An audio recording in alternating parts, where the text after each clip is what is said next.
Hi everybody, welcome to the stream today. I'm starting a little earlier than normal because I do want to get on with some artwork today. Anyways guys, I'm just going to get some updates out of the way. So if you have watched my previous stream, I am officially with Hoseki Publishing. So not just licensed deal, I am fully under them now. So feel free to check out all our wonderful stuff down below. Also on top of that, check out my other social medias. Check out Hoseki's Instagram as well under Hoseki Publishing. The rest of my own social medias, I should be on most social medias under Vamp the Lost Soul. All my links are on Linktree, so feel free to get it onto our Instagram. Feel free to get volumes 1 to 5 of the Legacy manga of Vamp the Lost Soul. You can get it on Amazon Kindle or Google Play Books, or you can get them physically on Mixed Hand Print Link under Vamp the Lost Soul. Anyways, guys, thank you for coming on today. Today we'll be doing some Volume 1 revamp, and we will be doing some 4-leaf clovers today. So I'm just going to get myself on the mic right now, actually, because that utterly reminds me to get the mic open ready for the clovers, so when they're ready to jump on, they can. There we go. Awesome Renos. We are on mic. Anyways, guys, let's get on with it today, shall we? Well, welcome my little tea cultists and welcome to today's stream. Obviously, we will be doing some Volume 1 revamp, plus I'm going to do a little example painting for one of the chapters of Vamp the Lost Soul, or a couple of the chapters, I should say, right at the beginning, because our wonderful Lord and Master, the head of Hoseki, needs like at least the first chapters done. So once we do that, we will slam on it. Anyways, let's get on with it today. So as you can see, I've done some of the sketching already. So yeah, I'm just kind of, right, I'm going to do that because he's not looking up, he's looking down. So we need to make sure that is a thing. And then just sort of, there we go. Just put some missing bits that I haven't put in, and then we'll start actually drawing it. I'm just putting like all the rough bits I need in, so I can see in my mind what I need to do. But yeah, it's been really awesome, actually, like, for the last week or two for me.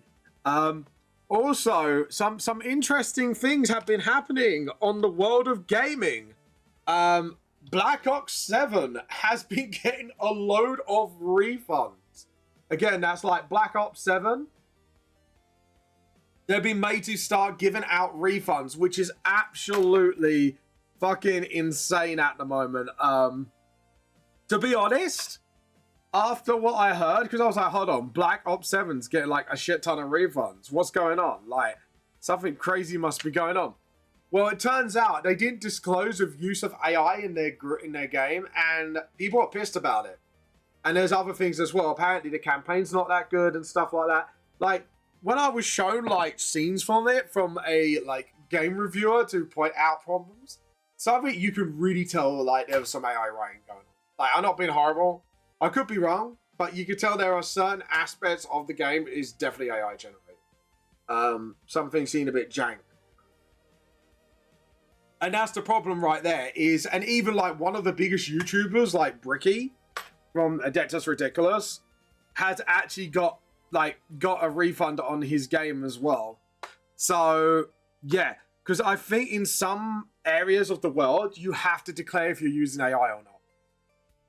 And to be honest, I think this serves Activision's right, because, yeah, hopefully this will give a wake-up call to, like, AAA developers and stuff like that. Like, if you're going to screw your customers, be prepared for the consequences. That's what I'm going to say. Or if you try to hide the fact that you're using AI when you know a lot of people here with half a brain cell actually say, look, you know, AI is actually a bad thing for the creative industry and stuff like that.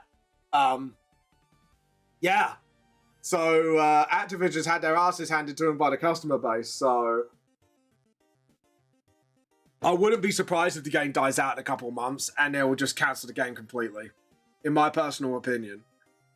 But at the same time, well, what can I say about Mr. Mickey Mouse has been caught as well, putting his hand in the AI cookie jar, as they say. I know it sounds really horrible, but I am not kidding you. Like, apparently, according to like news outlets and that, like they're suing AI companies. And we thought, oh great, the big companies are actually like, you know, taking the fight to AI, and hopefully then that means protection stuff for like workers and that. And then it turns out it's like, oh, on Disney Plus you could make like AI generated user content, and I'm like, Disney, Mickey Mouse, you had a win right out the park there. You could have had like loads of people supporting you just for the reason of you like kicking an AI company in the teeth, just for you to turn around and do the exact same fucking thing. Oh, I was like, dude, we are living in a dark timeline. I tell you that right now. We're living in the dark timeline. And loads of people are backlashing from unsubscribing from Disney Plus. It's like, to be honest, I think people are trying to normalize AI in creative fields so badly. And the thing is, it's now being met by backlash after backlash. And I do not blame people for backlashing. I'm not being horrible. I really generally just don't blame people. It is absolutely insane that, hold on, I've just saw something on my screen here that's... Yeah, you're not going away, properties. I'm gonna restart that because that's obviously broken. Right, that should go away in 13 seconds now. There we go. So anyways, fixing my own scuff there. So yeah, it's just in my mind. This is like one of the biggest problems that gaming has got at the moment when it comes to like, you know, creative industry, where it's like sort of, it's gotten to the point now where people are trying to normalize, you know, bad work practices with AI.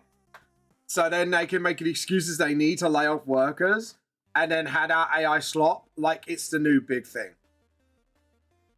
And they're getting their teeth kicked in for it because people are starting to wake up, and it's like, yeah, it's starting to affect people now. It's starting to affect jobs. And people are getting sick and tired of it. I mean, there are people now fighting union-wise in the industry to get contracts to stipulate they can't just fire them because they got AI to replace them. Essentially. Like, this is how bad this problem is getting. And the thing is, I think we are going to have now, like, we need regulations. We need laws to come in right now to say, and to be honest, my opinion straight on this is AI should not go anywhere near creative industry. Like, I unless it's like enemy AI in a computer game that you got to code for, because obviously you need some AI in certain things, like that, for example. And like, you need to ban it, right? There is good that AI can do, but at this moment in time, one, they need to refine the technology because it has proven it's sponsored like false information out there and stuff like that, which is not very, very good, by the way. And then two, it's like, you know, this could have a potential to help like doctors and researchers more to get medicines and technologies out there that humanity desperately needs right now. Or maybe like do things in a way where like, okay, I'm trying to think in my brain how to put this. It's like, you know, maybe having jobs that humans cannot be trusted with. Do you get what I'm saying? Like, maybe like handling somebody's finance, because I'm not being funny. When it comes to finance handling, there's always a very, very realistic chance that person can misuse your money, make off your money and run off. I mean, look at a financial crash. You know what I mean? Like, things like that should be like, you know, to that. You know what I mean? Long as it's not like gonna go on murdery rampagey and Terminator style. You know what I mean? However, it should be nowhere near creative fields. I'm not gonna be horrible, but I think it shouldn't be allowed anywhere creative, if you know what I mean. And yeah, I know some people are pro AI, and that's fair enough. That is your stance.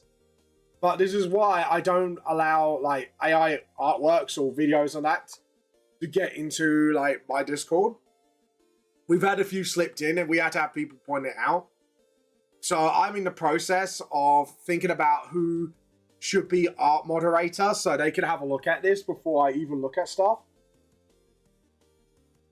Just to make sure, like, you know, everyone is safe and hunky-dory, basically, when it comes to stuff like that. But yeah, I thought it was like an interesting subject to look at because it's like, there are two big corporations that have been called to put their hand in the proverbial cookie jar, and there's backlash for it, if you get what I mean. And to be honest, these big companies do need to be backlashed at. It's not I'm anti-corporate or anything, it's just more of I'm anti sort of scumbag behavior corporate, if you know what I mean. Like if someone does something scummy corporately, yeah, I am a strong believer in they need to be made to take responsibility. But that's just my thoughts on the matter. Like, you know, with Black Ops 6, a lot of refunds been distributed because they didn't disclose something. And the customer has every right to do that. You know what I mean? So, at the end of the day, it is a thing. It is important that we all. I think we got to know where we stand with this sort of technology. You know what I mean? The problem is, and I think this is the problem as well, where they've released that technology way too early before we can have regulations and safeguards in for people's jobs and shit like that. You know what I mean? Or like to make sure like these things are being used ethically. Yeah, that's morally, isn't it? No, we'll say morally just to make sure I don't make myself look like an idiot. But they needed to really look into this. This is what, like, AI is definitely one of those technologies that this should have been researched hard. They should have tried and tested it behind closed doors and then make laws around it before it can even come out. So it can be morally used, if you know what I mean, for the good of humanity. But yeah. But hey, what do I know? What do I know? I'm just a guy who draws manga and, you know, who's a tinsy bit of a weeb. You know? What do I know, chat, eh? What do I know?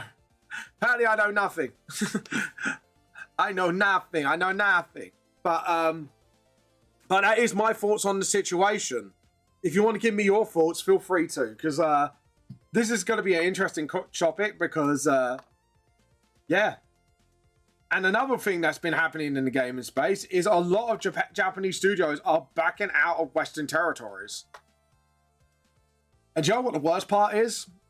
I don't fucking blame them. With the way things are going with gaming lately. And, you know, and it has been proven, sadly, like, a lot of people who are up in these big industry, like, sort of higher-ups, are people that either just fell into it and then they're trying to, like, use their, like, political points to get across. And it's like, dude, we just want to play fucking good games. Shut up.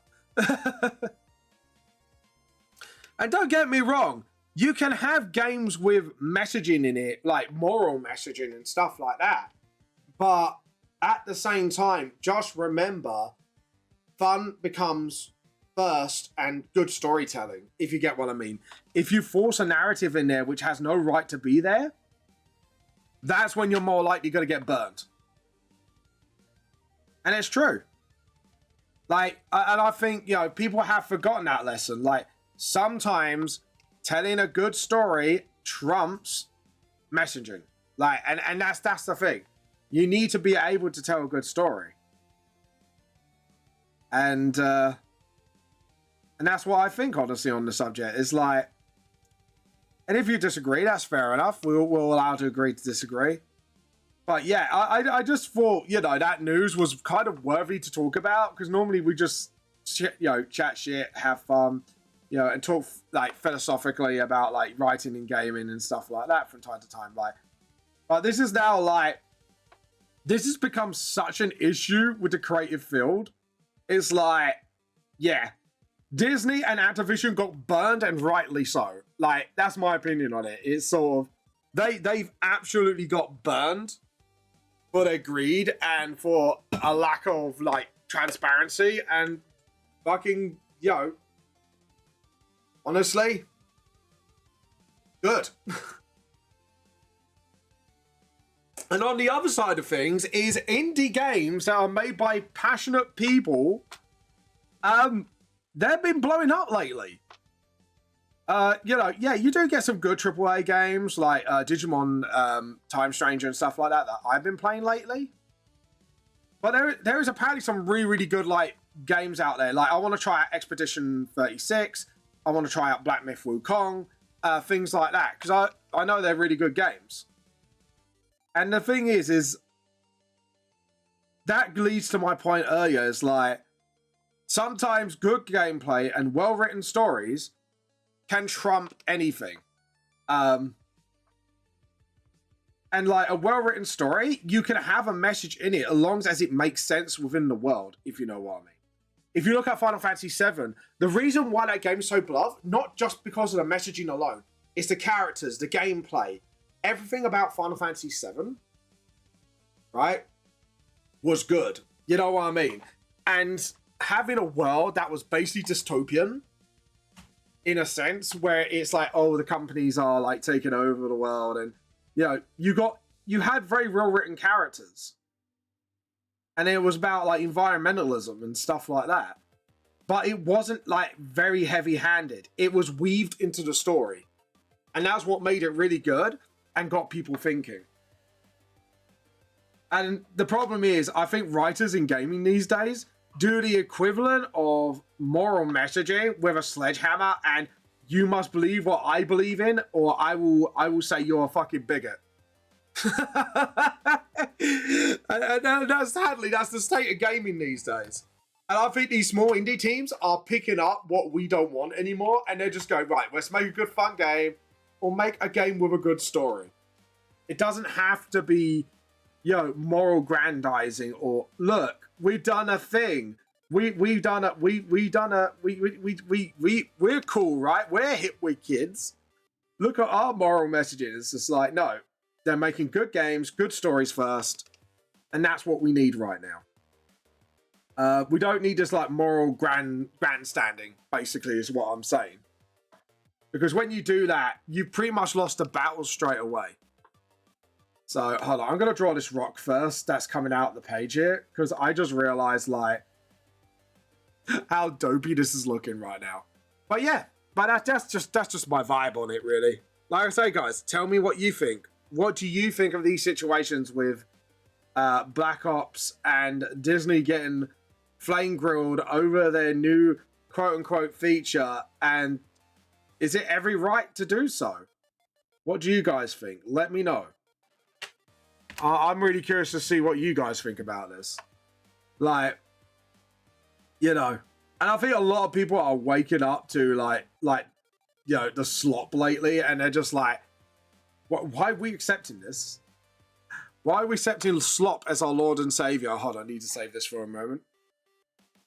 And I'm glad it is going that direction, because I think we needed someone to kind of wake up to it and just say something other than just, people like me who only got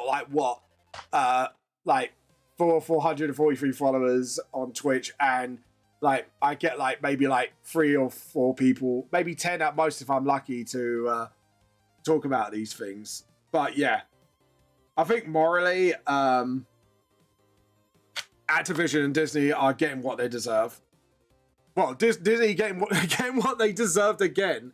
I can't say that enough. They definitely got what they deserve. And to be honest, Activision has been on the downfall for a long time, in my opinion, with gaming. They've killed so many franchises and stuff like that. It's unreal. And they have been murdering them. Don't get me wrong, Call of Duty, the first Call of Duty I ever played was the one where you go, when you're actually in World War II, and you're in the beaches of Normandy and you're fighting in trenches. That was really fucking good. But Modern Warfare 2, again, was a really good fucking game. And even his single player was brilliant. the first couple of Black Opses were good. But now it's kind of gotten to the point where they're just going, okay, guys, so how are we going to shell out more money out of these guys? And I think that's what's happened right now is they've gotten so greedy. They're trying to save money where they can. And they're paying for it. And, you know, they try to use AI as the new buzzword and that. And people seem to forget, like, a lot of the time. Like, as much it is the new tech. And that doesn't mean not everyone's behind it. And I think a lot of people with, like, common, decent morality sense of knowing what it's doing to the environment, what it's doing to, like, the work environment as a whole and stuff like that, are just not down to support it. They are just not down with it. You know what I mean? And I just realized I put this in the wrong layer again. Anyways. But yeah, let me know what you think, guys. As well, Disney have been caught in their hand in the AI jar after, like, hypocritically suing a AI company for stealing their works and that. And they're now doing practically the exact same thing. Using AI-generated slop. Yeah, it could be just their own properties and all that, but even then, it's like, well, what about the artists that created your characters? What about the artists that, you know, you are practically stealing from them at this point? But yeah, but that's just my opinion on it, honestly. Like, and this is the thing, like, I just don't get it how companies can be so fucking tone deaf. And it's just like, and then you're wondering why the work industry is going to shit because we're all getting replaced. And then you got our higher ups, as they say, the government's going, oh, you got to work, get the economy up and running again. And we're like, how? We're fighting like most entry level jobs. I am not kidding you. Like, I've been trying to get into like the comic or the gaming industry as a concept art, a 2D concept artist for a long time. And you bet like you could look for an entry level job there, and then it's like, oh, you need 2 or 3 years experience. And I'm sitting here like, how the fuck do I get experience for an entry level job? And these are jobs that are supposed to be like anybody can get in. I know people say, well, it's just a suggestion. It's like, no, they are literally looking for it. Which makes this like actually a ghost boarding of a job. Really? And it's just like, what they're really looking for is an experienced guy that they don't necessarily want to train up. And this is, again, this is the whole point of, this is just corporate greed. Just going full whack villain mode. And now I feel like there's a lot of companies now that are getting absolutely called out for it. And rightly so. And fucking rightly so. But that's just my opinion. Again, like you don't have to necessarily agree with it. You know? Like I said, you have a right to disagree with me. But overall, I do think there is a lot of scumbaggery going on with companies at the moment. And, that scumbaggery does need to be called out. And it's affecting a lot of industry right now. And like I say, I'm not saying it should be banned from all of the industries, but the creative ones, I think, to be honest, it has no place. Like, the creativity of humanity is always, it belongs to us. You know what I mean? And until computers come to life and say, I'm alive, bro, that eye's not right. I've drawn out that whole eye, and even I looked at it and went, something ain't right, bro. Something ain't right with that eye. Right, so let's try that again. But yeah, that is my honest thoughts on it. And like I say, these companies have been getting what they fucking deserve, honestly. I'm not gonna lie. I think they've been getting exactly what they deserve lately. But yeah, let me know what you think, guys. Let me know what you think. On other news, for those who don't know, who haven't been to my stream, I will be doing an update, like, post. I've done, like, a little reel, but I'll like to do a little post on it soon. Call, like, I don't know what we could call, like, the future of VTLS. And we'll put out, like, a statement of what's going on. But basically, I'm under Hoseki now. My manga has been fully picked up. It went from licensing to full-on publishing deal. So, yeah, that's been a thing. That's a thing now, which is absolutely awesome. People go, was there a difference? And I went, yeah, there's a difference. Because the thing is, this is something like creators don't know about. There are differences in deals. You've got your licensing deal, where essentially, long story short, that's like you're kind of renting out like a part of your franchise to another thing to do what they want to do with it.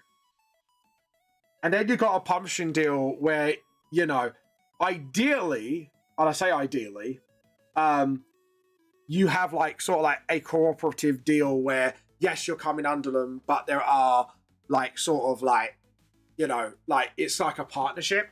And then I think IP buyout is where they buy your IP. But again, if you want to negotiate for full creative control and still have your copyright, you need to make sure you negotiate that in. The same with your publishing deal.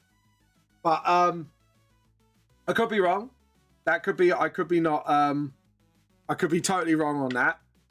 But yeah, but that's like, you know, I'm just learning all this now. You know what I mean?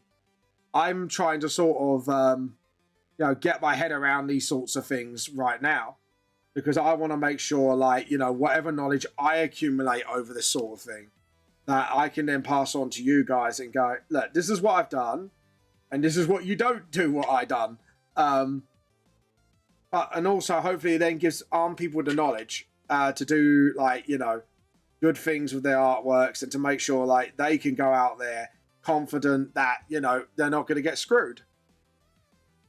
And I said to, was it LSF or Graham as well, that the idea for me is like, and this is me being brutally honest with myself. I said, to be honest, I'll probably say like overall, if I had to like say an amount of money to be able to like live my life without like worries and all that stuff, I probably would say like, you know, as long as I got like 5 mil in the bank at all times, then, you know, like for investments and not investments, but sort of like, you know, to live off its interest and stuff like that. Like any other money I make, I'm happy to like sort of like use it at first to kind of help like family and friends out and stuff like that. Like anything over that, and then afterwards it'll be more like, you know, what charities can I set up that, you know, gaps need to be filled in. Because you've got loads of cancer charities and hospice charities and all that.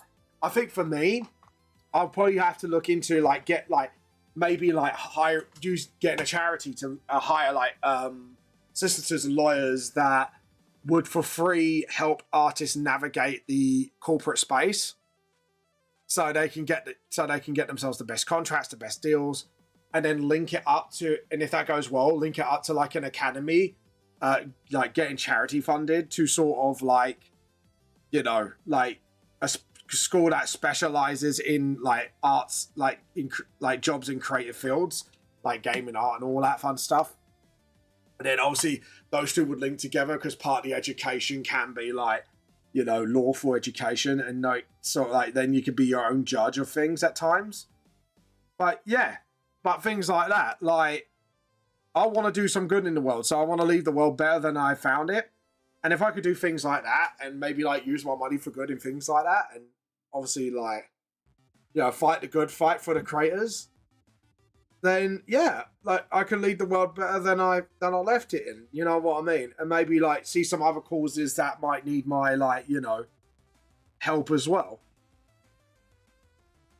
But that's just for me personally what I would do. Like, it's nothing like crazy or anything, you know what I mean? So, yeah. And I know people say, well, 5 mil is a lot of money. It's like, yeah, but I'm trying to account for like anything that could go wrong along the way. So at least then my ass is covered, if you know what I mean. Like Like, at least then I could go, well, you know, if I got like a meal and something goes wrong and it drains my whole bank, because I'm not being funny, like when you buy a home, some homes are like up to like half a mil, dude. Half a fucking mil. And any sort of works you want to do to the home and that, and that's just added cost and shit like that, or anything that goes wrong. At least if I got like 5 mil at the bank at all times, I know no matter what happens, it's all good. And putting interest from that would be able to pay for a lot of the problems that might occur with my home, or say if I'm suddenly out of the job for a reason, you know, or something like that. You know what I mean?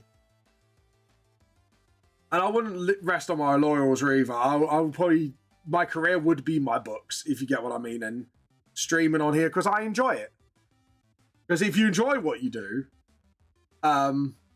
yeah, it's generally then better for your mental health. Because even when you're stressed, it's like, look, I'm doing the thing I love. At least I'm doing the thing I love. And, you know, I'm not going to say, oh, if you work the job you love, you never work a day in your life. That's not really true. Like, you can get stressed while doing the thing you love. And I know this from like, you know, try to release like volume 3 on time, or like, you know, I had to slow down a little, stuff like that because of health reasons, and then I worry about, you know, releasing late and stuff like that and letting down my audience. You know what I mean? Like, even though I've got such a tiny audience, it can still be stressful at times. You know what I mean? Or trying to make sure all the edits are right, and, you know, I'm trying to stop myself from rushing, and that can be really like stressful for myself because I'm trying to tell myself, no, Vamp, don't rush. I think half my problem is I do rush. I do rush quite a bit. I have learned to slow down better recently, but it's just at the same time, I've still got a lot to learn on that department. I'm not gonna lie. I've still got like a lot to learn when it comes to like, you know, slowing down essentially and making sure like, you know, I'm pretty decent in that department. If you get what I mean. Like, I'm not like laid back. I'm not like so laid back that I bend backwards and I fall over.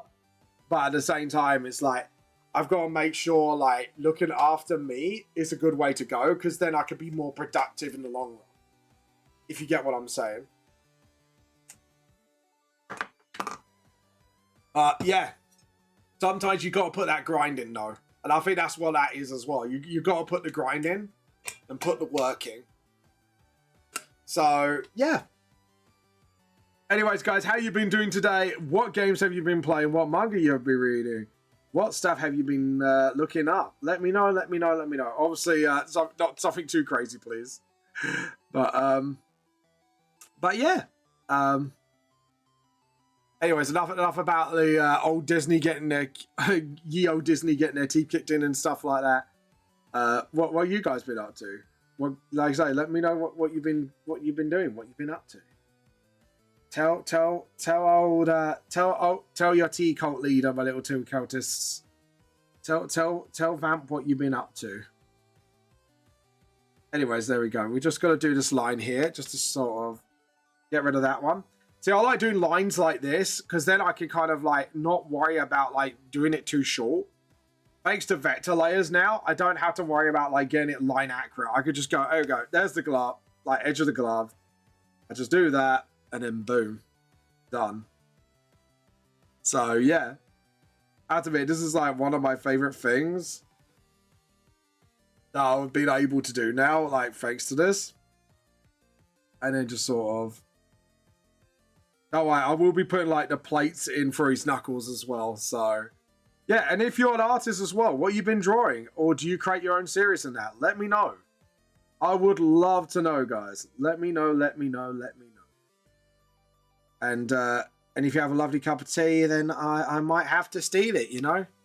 Tea for the tea cult, tea for the tea god.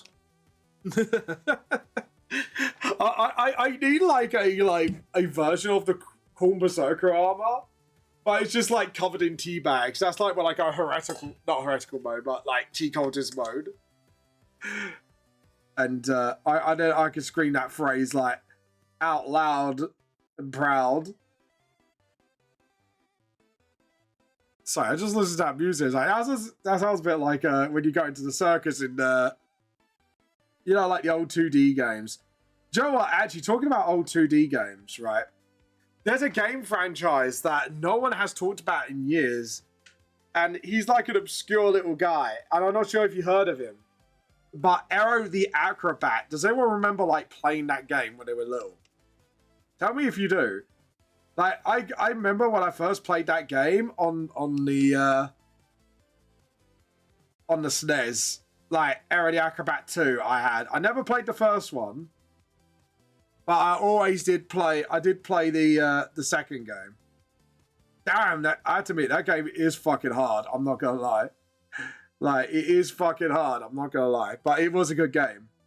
I might give it a play if I can find it today, actually. So I had to admit, it is... I'm thinking about that game now, and a bit like, that was a good game. I wonder, actually, I'm just going to have a look, just out of pure curiosity. Like, I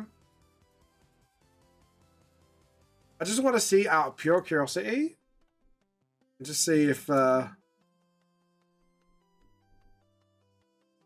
just to see if there's, like, any more games of him since I played, like, the second one.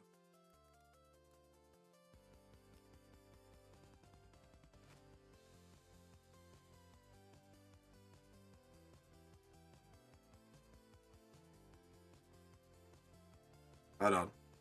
Wait. Aero the Acrobat 1? I'm just gonna... Oh, it's just the original game. Alright, I thought it was like, hold on, he's making a comeback? The dude's making a comeback? What the fuck? But yeah, no, it's not. It's not. But, yeah, I just want to know, like, how many games they were. Just out of, like... Just out of curiosity. I'll just go shopping. Yeah, you got, like, the first game.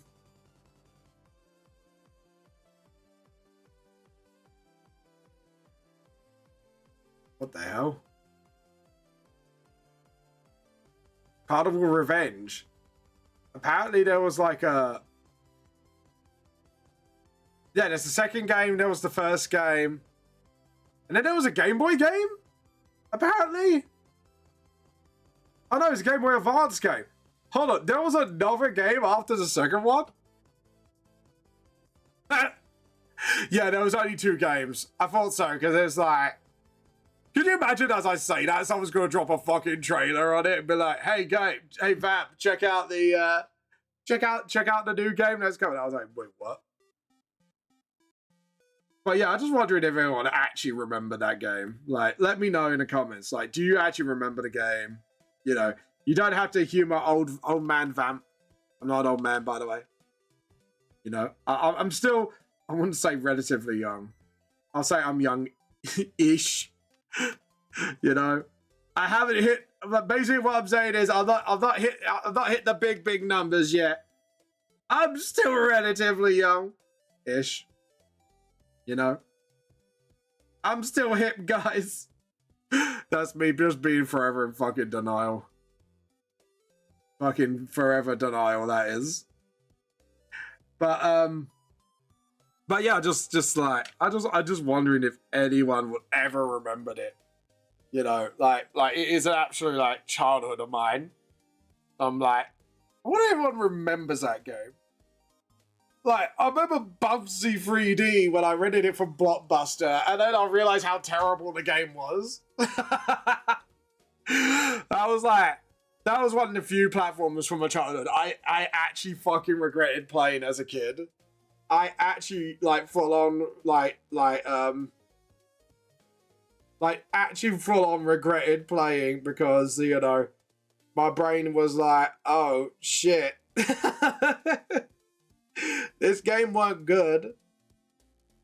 But yeah, like, is there any obscure games you guys played as kids? Like, let me know. Like, I'm actually kind of curious, like, if there's, like, some really obscure games. Because I, like, back in the day, I played some real obscure shit.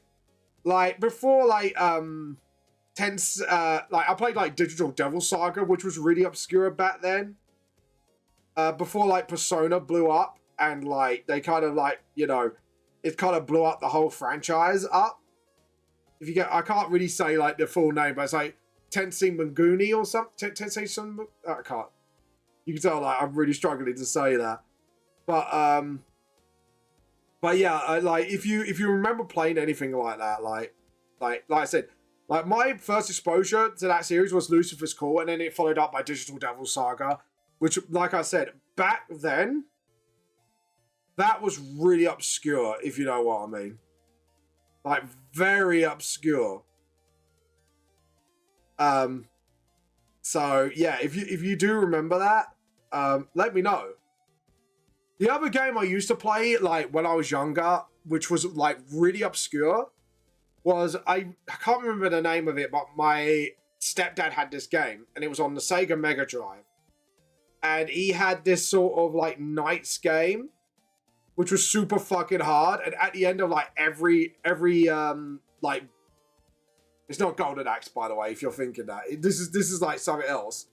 Like, your main dude was the knight. And, yeah, you used to be able to face off against a dragon, like, every stage, because it's like, you know, that was, like, super obscure. I'll tell you what's obscure now.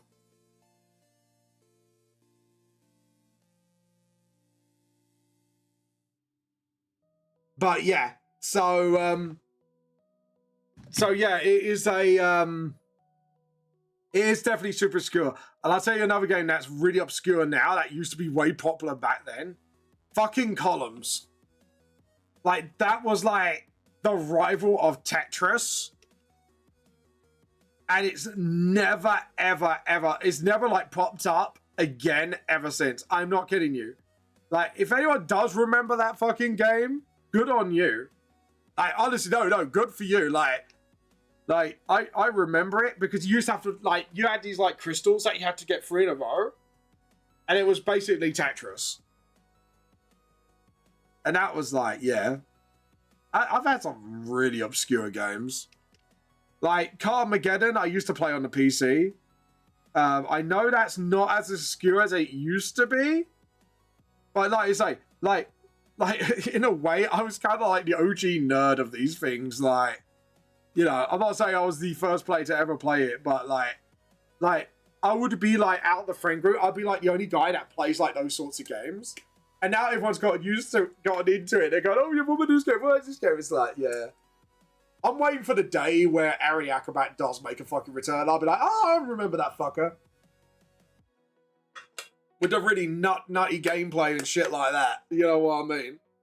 And I'd be like, I remember that day. Oh, shut up, you just saying that. I was like, no, I actually had to get, like the second game when I was younger. But yeah, it is quite crazy. Like, Ape Escape is becoming quite obscure now. And that was super popular at one point.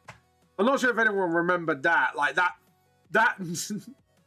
that game, just the first game alone, was absolutely fucking bonkers. If anyone remembers it. It's about like a little kid who literally, like, you had the monkeys with the sirens on their head and stuff like that. Like, I remember playing that on the PS1. And even though I found it really like weird and batshit and crazy, I remember I just kept renting that game because the game was so good. And it was so much fun to play. Like, I actually remember, like, I was like, this game's weird, but it's really fucking good. And I remember, like thinking to myself, like, I never completed it, though. Never completed Ape Escape.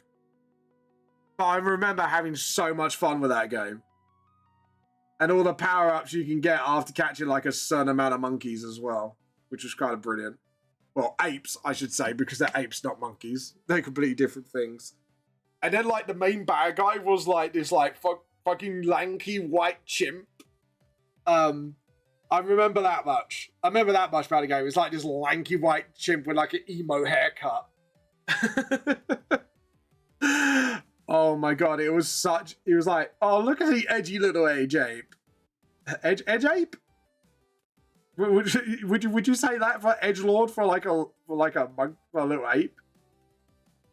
You know, I don't know. What would you guys? What do you think? What would be a preferred term for like an edgy ape?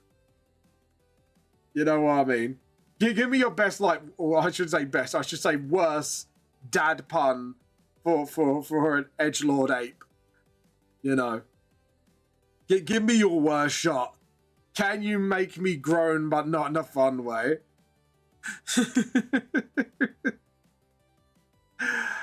But yeah, I do remember that game, and I just remember it was so much fun.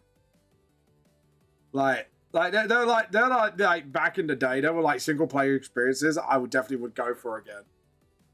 I'm surprised that hasn't made a comeback yet, because I've noticed like a lot of the older titles that I used to play, like the more obscure ones, are coming back with a fucking vengeance. I've noticed that, and I don't mean in a vengeance in a bad way. Like it's actually mostly in a good way. Like, you know what I mean? Like when you watch it and go, hey, I remember that. And I was like, I remember that was a thing. It was pretty cool. But yeah.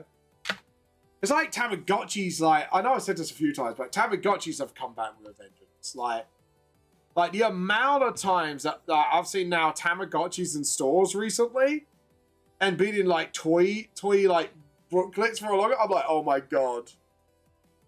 Tamagotchis have made a comeback too, and I was like, what the fuck?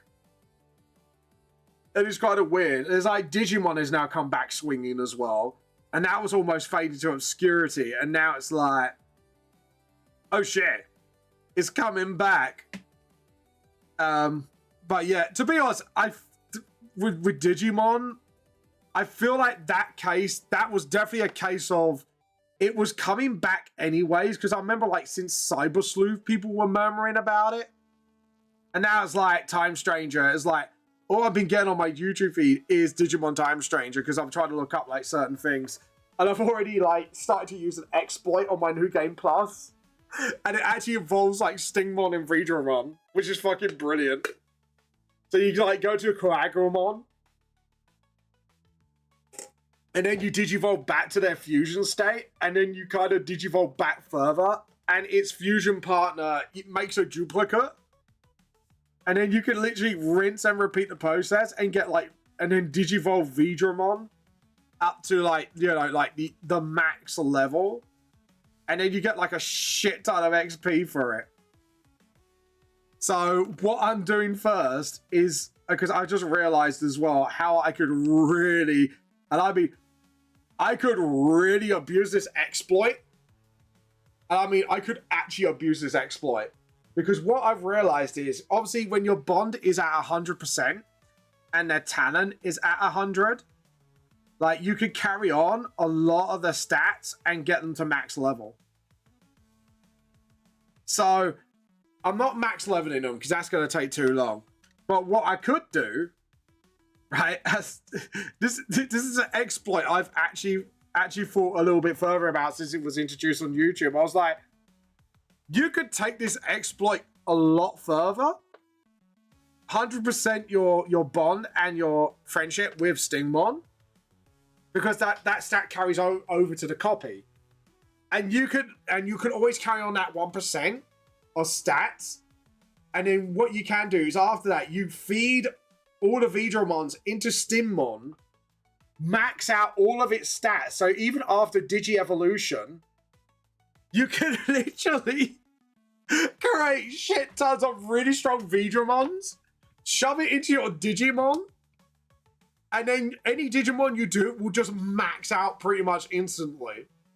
Which is fucking crazy. I just realized, I was like, this exploit could actually have like way more uses than what they said.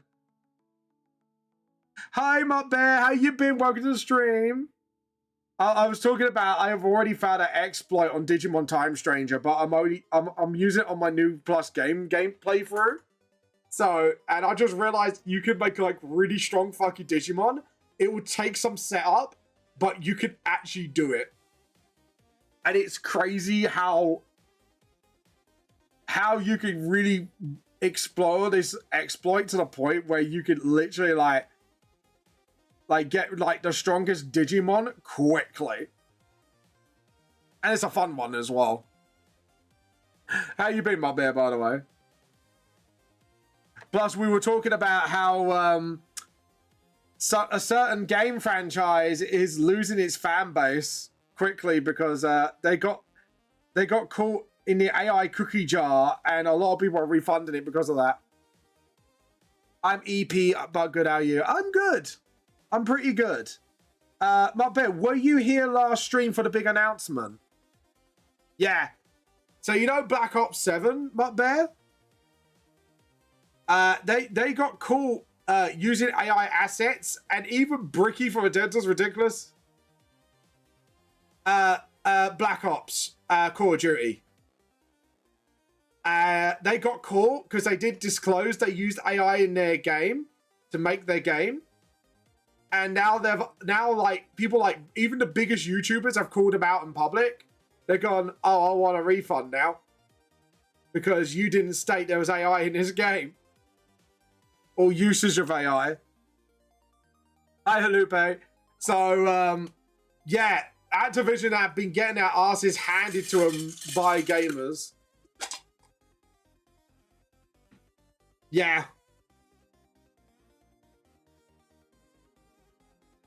I'm glad to watch. Yeah, exactly. So, hi, Lupe, how you been? So, yeah. So, Activision's been getting their teeth kicked in. Disney have been huge hypocrites as well. I'm not sure if you heard about this, but they literally went, they basically suing an AI app for abusing their images, and everyone's like, yeah. And I was like, yeah, go get them. Fight for the artist's rights. And then, and Disney now has turned around to their audience and went, oh yeah, Disney Plus, you could do your own like Disney stories. You could create your own like Disney series with our AI tools. And I was like, and the backlash is unreal. Like, people are unsubscribing left, right, and center because of the outrage of it. And I do not blame anyone for it. That's the thing. It's like, that's like me going around going, well, I don't steal people's artworks. Stealing Mutbear's artwork and go, oh, hey guys, I've stolen this artwork. People are going to get naturally pissed off with you for it.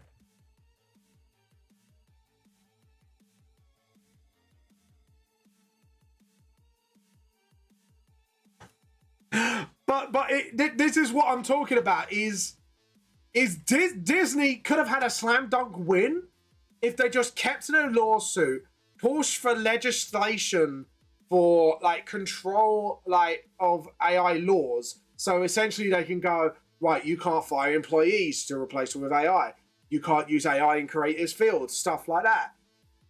But instead of sticking on the tracks of what they were doing, Disney just tripped themselves up, came up with their own fucking AI scheme and art theftery, and they just announced it publicly like everyone was going to go, yeah, I want to create Disney shows. Yeah, I disrespect all the artists that spent hours working on the animated films and all that shit. It's just like fuck. Even I was rubbing my eyes on this, and I was like, Disney, you could have slam dunked this, and you fucked up. And now you're losing money yet again to your own greed and stupidity. Even I was like, bro, Disney, bro. Like you're digging the grave, and you now dug that said grave even deeper, and you could have won your audience back with that lawsuit against Journey. And the thing is, I wouldn't be surprised if Journey uses that now as part of their lawsuit and go, oh yeah, well, you're doing this, you're hypocritical. I wouldn't be surprised because that weakens their case. Disney are just fucking idiots, man. Like, what executive thought? Oh yeah, that's a great idea. Let's screw everyone over. It's just like, Disney, you're fucking tone deaf. Hypocritical, tone deaf bullshit. And I was like, dudes, I was like, Disney, bro, Disney, what the fuck you think you're doing? But what I'm saying is this technology has come out so fucking fast. We haven't had time to like legislate it, to put maybe restrictions and laws and stuff like that to make sure AI gets used morally. This is the problem. Yeah, like AI can be used for the good of mankind. However, thank you for the 5-stream streak. However, instead of that happening, right, they just ran with it, and now people are, yeah. Greed with wisdom is success. Exactly. So, like, it can be used for the good of humanity. Say, like, it could help doctors and researchers find cures for disease. It can help research technologies that could, in theory, help humanity out. You know, like, things like that. Like, actual general good of humanity. Right? But idiots be idiots, yo, and forgot, like, you know, there's something called morality. You know. And the problem is now all these companies are just self-destructing and standing on the ground because at the end of the day, what it boils down to is the corporates, right? And all they want to do, and this is something I think we all got to understand, is they just want to save money and make money for as little as possible. And the problem is, it's now popular to not invest and to save as much money as possible by getting rid of as much as possible. So they're trying to do like more for less. And they will do this if they think they can get away with it. What we need to do now is get these corporate scumbags accountable for all this shit. And go, right, we need to sit down. You need to start reinvesting in fucking people. Like even supermarkets have gone this way. It's like, they are trying to minimalize as much as possible for the maximum amount of profit. And the problem is they've gone so far off that deep end. They've screwed themselves over in a sense by being as greedy as possible. And sadly, like, maybe a controversial take, but sometimes to make money, you need to put money in. I watched a video of a little robot to be woken up and powered on, and it took a look around and proceeded to unplug itself. I feel you, little buddy. Yeah. Yeah, exactly. Exactly. But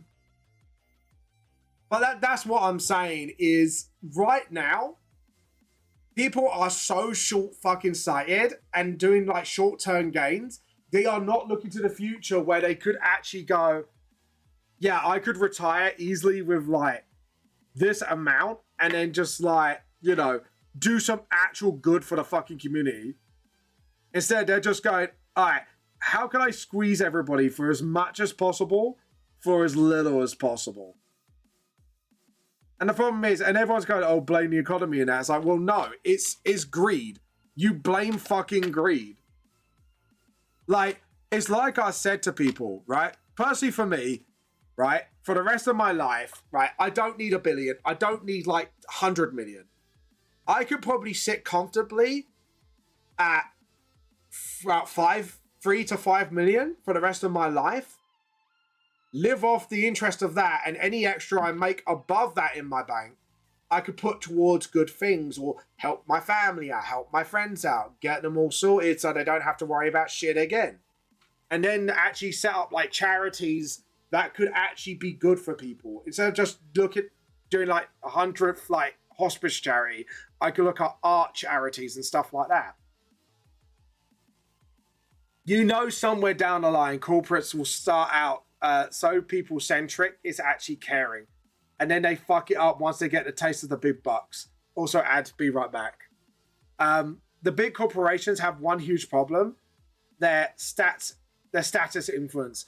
If they can get consistently saved, they don't care about the failures anymore. Yeah, exactly. Exactly.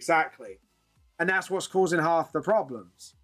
I generally believe now it's getting to the point where people are just getting fucking sick and tired of it, and they're just turning around and revolting with their wallets, and they're being tone deaf and trying to stick to their guns. But essentially, long story short, eventually they'll have to understand. They will have to understand. The leg goes there, so that's wrong. That should be more like this. Sorry, I'm just like trying to correct something here. But yeah, I 100% agree with you. Hello, Pay and Mabea. Like, I 100% agree with the both of you. It is, they get a taste of the big money and then get greedy. But what that does as a result is screws everyone else over along the way. Like, you always got to think long term. That's my opinion on it. Like, if you are going to start up something, I'd rather legacy and long-term gain than short-term gain and then screwing everyone else over in the fucking process. Like, personally for me, that would be the win. But that's just personally my opinion on the matter. It's like, at the end of the day, yeah, you could say I'm wrong about it, but we all know deep down it's fucking true. You know what I mean? And we are back in 10, 9, 8, 7, 6, 5, 4, 3, 2, 1, and we're back. Welcome back. Welcome back, everybody. Anyway, sorry, as I was saying, because I just realized ads were on. The problem is, I think people are just like so focused on short-term gains. It's becoming like a problem. And I would rather focus, like, say with VTLS, things did blow up huge. I would focus on long-term, right? Because if, you know, one day I'm going to be 6 inches in the ground fucking dead. I'm not going to have use for all that money. So what can I do to make it long-term? So basically we can get as much out of it as possible, but also be there for the fans and the you know, the people who make jobs out of it. Yeah, but but you can have a long-term gain. What they're doing right now is going, right, we're just going to squeeze it out of everything. We don't care if we're going to send this company crashing and burning. We just want it, let's make as quick as buck as possible, move on to the next thing. Instead of actually going, hold on, we could create a legacy here. I can live off royalties of this or whatever. And then, like, someone else can take the helm when I'm gone. You know what I mean? And then you can set up for the next guy who takes the helm, share your moral and values. And what they should do is, if they're going to become the CEO or whatever, they need to sign a contract to the company and the people to go, I will do everything in my power to do things for the long term when you reach a certain threshold.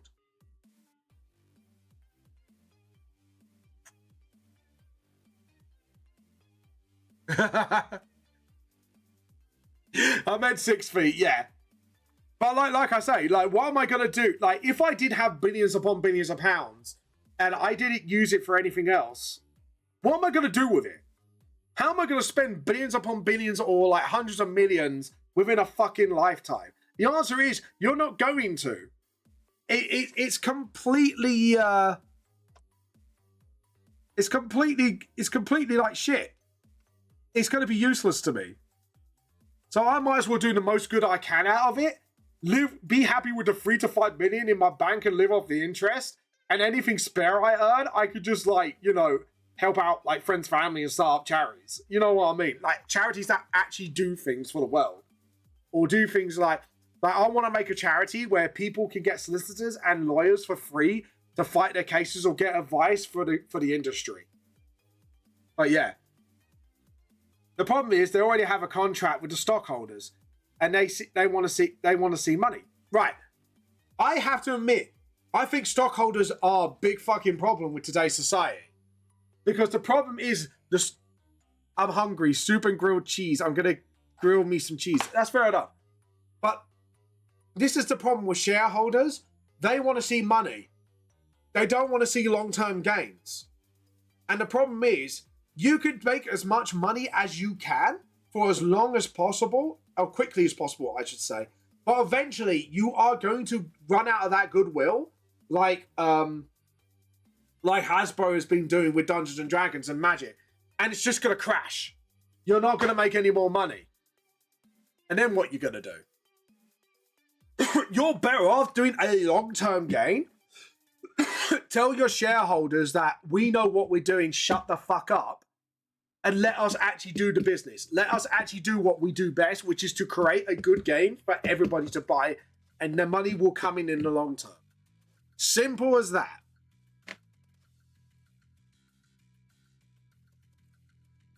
Yeah. Honestly, Halupe, the way how ridiculous it is, I think they should be, like, either do that or put laws in to say shareholders cannot make decisions. They are there to put money in the company because they think it will grow. And if it grows, good. If it doesn't, you don't get to say shit in the mouth. That is honestly my opinion on that. It's basically like shareholders shouldn't have a fucking say, because shareholders, all it is just people like me putting money in. Like, or rich people putting money in. That's all it is. They have no stake in the industry. They don't have any knowledge of the industry. So let the professionals do what they do best of that industry, whether it is gaming, art, or whatever, and let them do what they do best. You know what I mean? I know it sounds really horrible for those who invest money in things like this, but at the end of the day, you put money in because you think that company's going to grow, right? You're taking a gamble. End of story. You don't get a say in the matter. I know it sounds, like I say, I know it sounds really horrible and cold and heartless to them, but they are part of the problem. They are making decisions where they shouldn't be making decisions. They're sticking their nose in where they shouldn't be sticking their noses in. You know what I mean? And then that alone has basically caused problems. And you can't argue with the facts on that.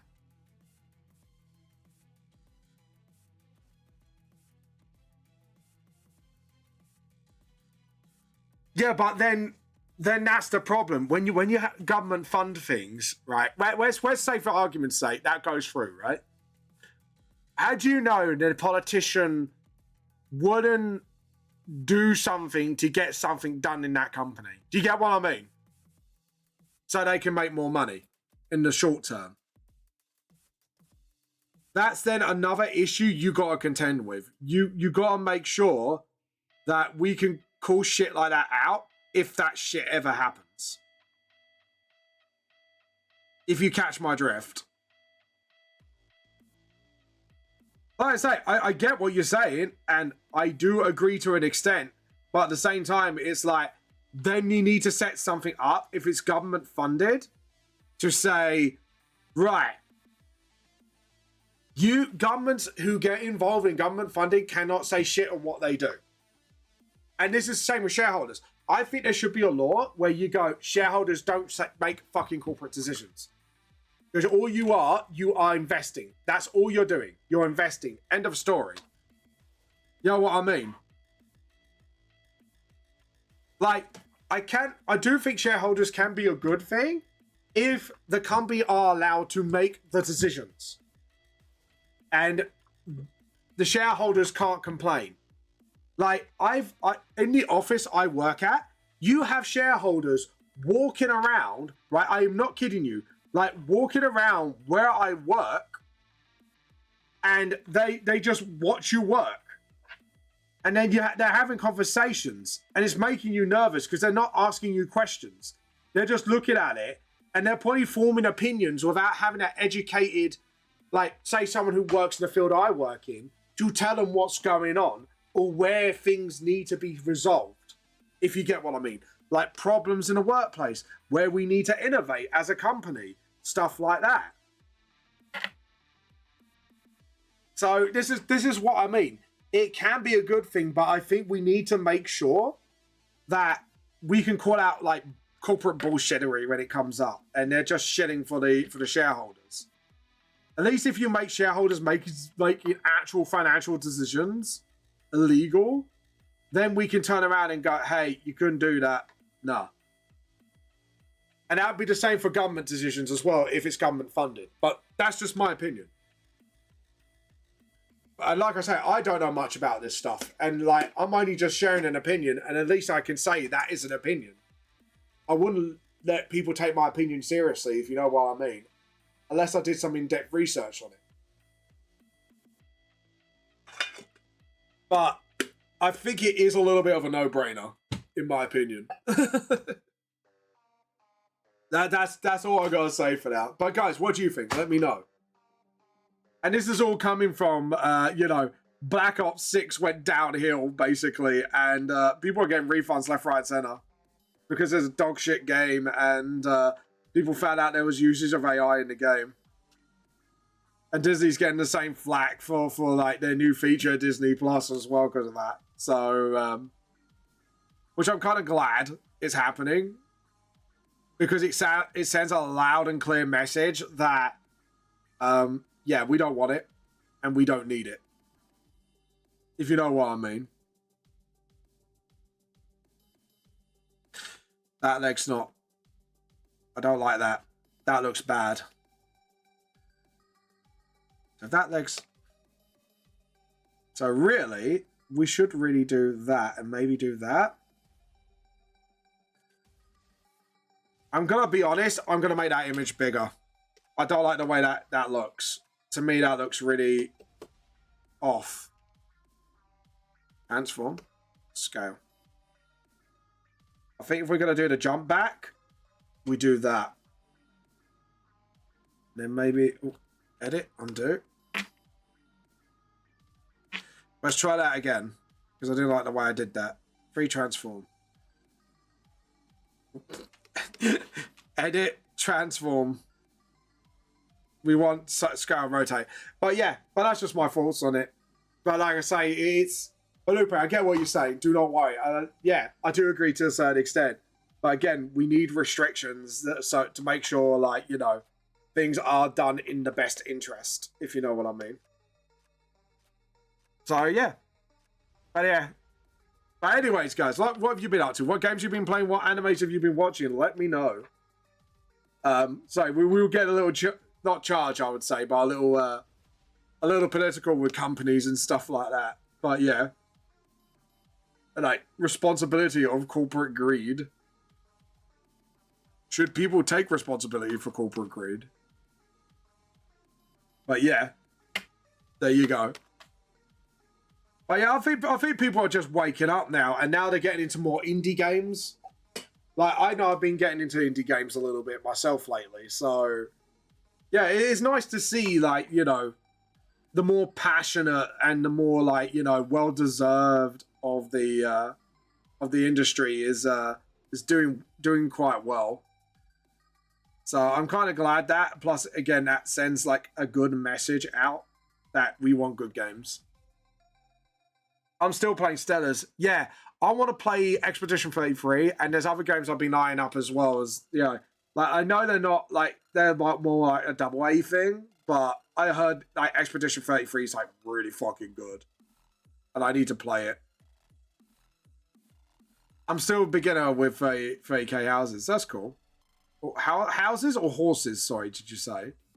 Just to make sure I read that correctly. But yeah, but like I say, there's another one I'm looking at as well. I'm hoping it's on like console. There's like a game where you have to like get your RV is like falling apart, and you have to get it like really dangerous terrain, get it through really dangerous terrain, and it looks like so much fun. It's like a game where you could be an absolute gremlin to each other for funsies. It just looks funny. And I could totally see like the Clovers playing it and just like, I could definitely see Nova or Blam screwing me over on it. Like, Blam, no.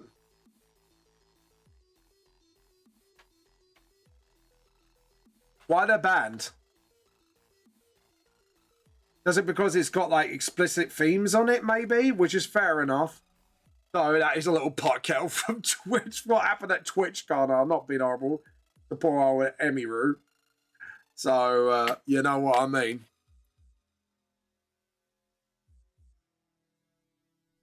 Yeah. Except that from games that on Twitch are banned, erotic games. Yeah, but you have youngsters that come onto this platform. So I do see why erotic games would be banned off that platform. You know what I mean?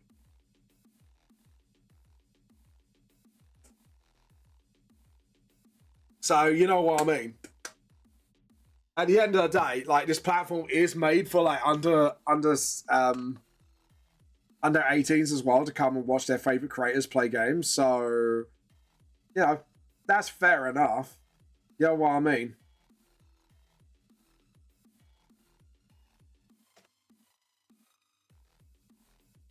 So, you know, that alone is like, all right, fair enough. Even though, like I say, again, it's a little hypocritical after everything that happened at TwitchCon, but yeah.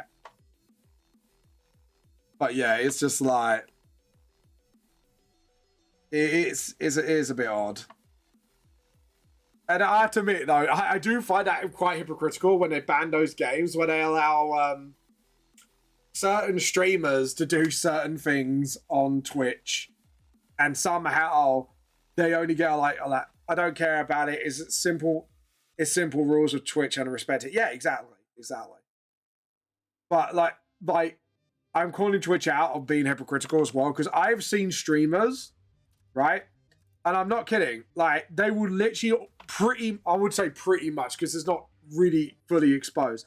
They'll just have their like boobs out almost, and they're still getting like huge amount of viewers, and all they get is like maybe like a light suspension at most, where they should be outright banned.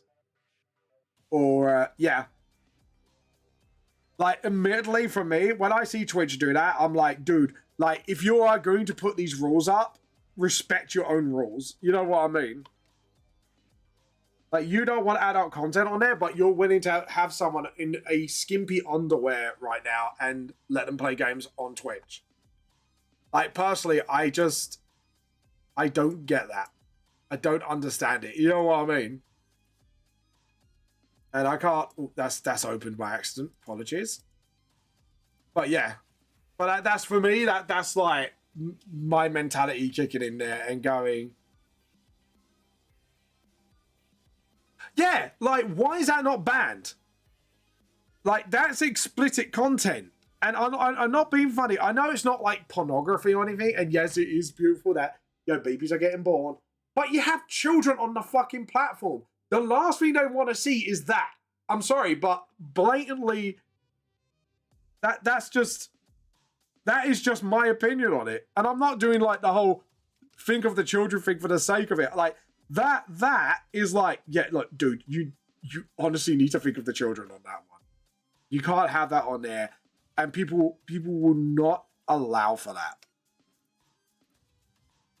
Like, at the end of the day, like, all right, if you censor the gruesome part, maybe lightly get away with it. However, like, if you're not censoring, you're outright giving birth on stream, that's just not on.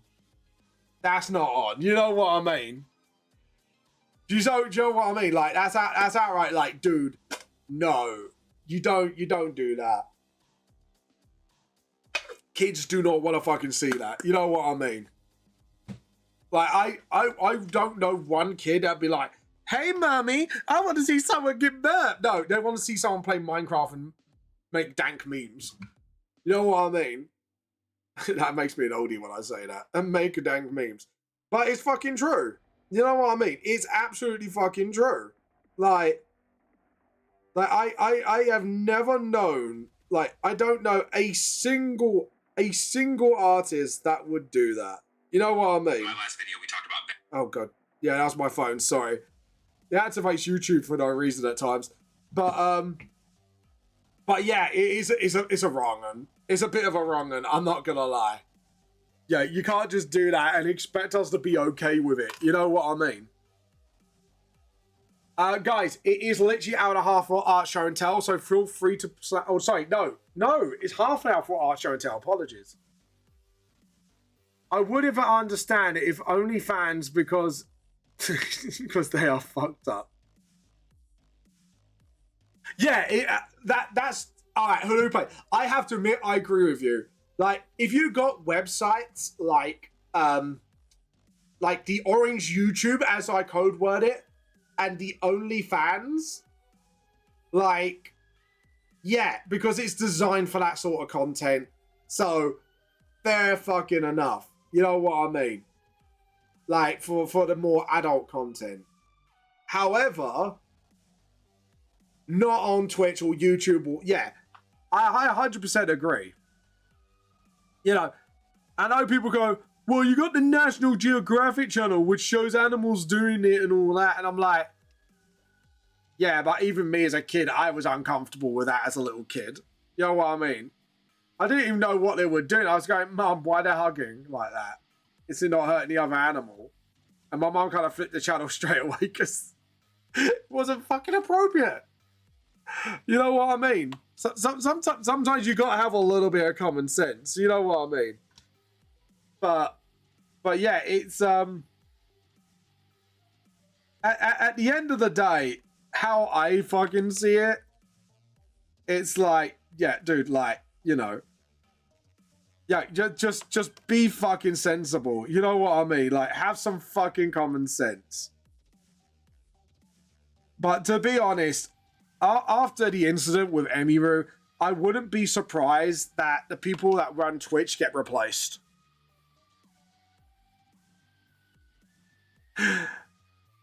Well, that's the problem, Halupe, isn't it?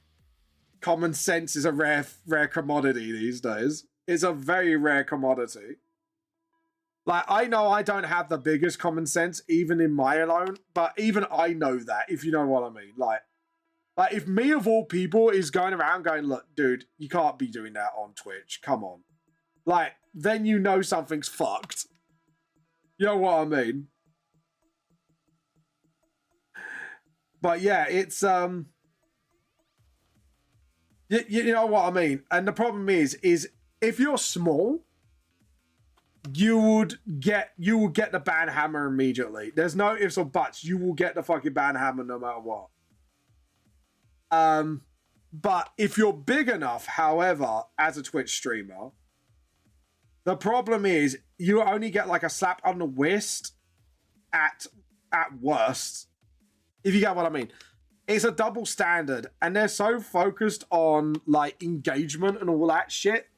They are actually not focused on, like, you know, the actual important things in life, like actual fucking morality, and actually go, you know, I mean, you got people on Twitch putting bounties on each other's heads, and that's a dangerous fucking thing, and they haven't cracked down on that sort of behavior. And I'm really surprised they haven't cracked down on it.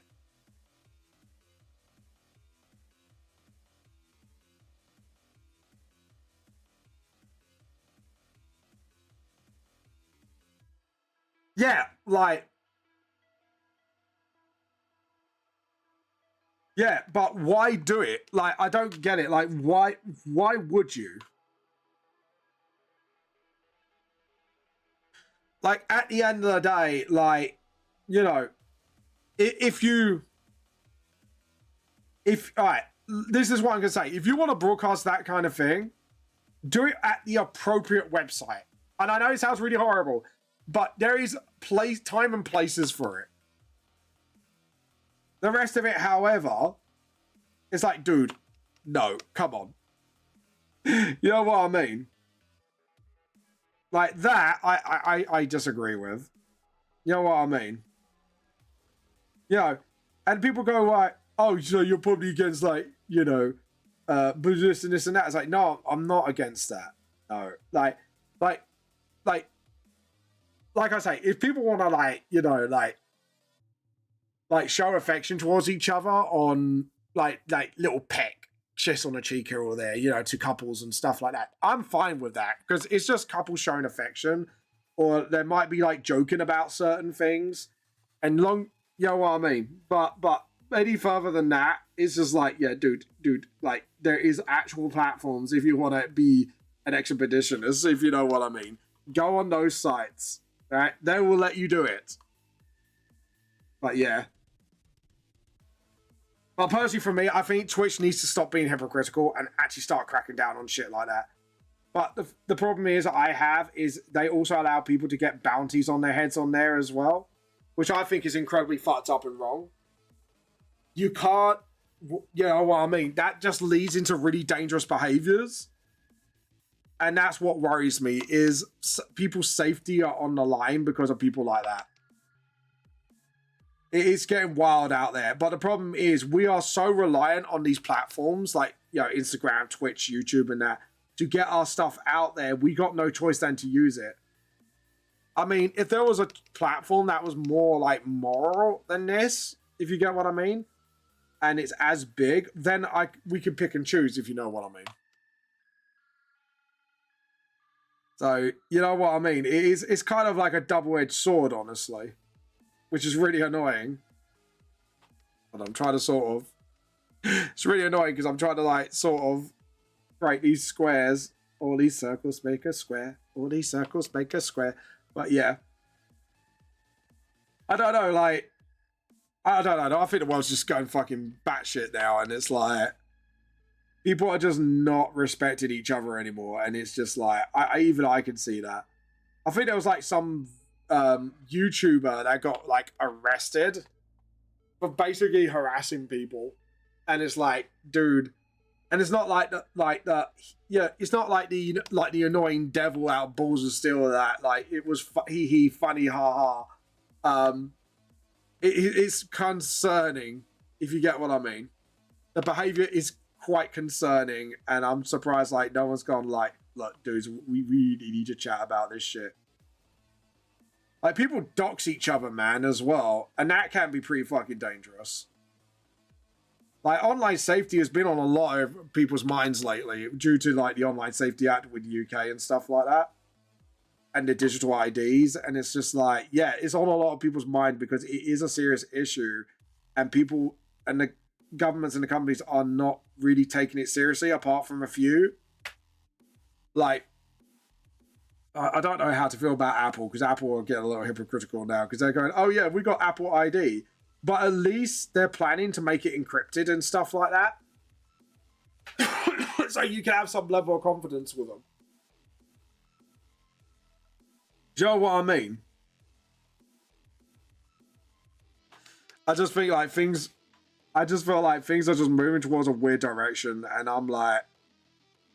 And we're all along for the ride, whether we like it or not, which is the worst part. And some of us are like, we are not along for this ride.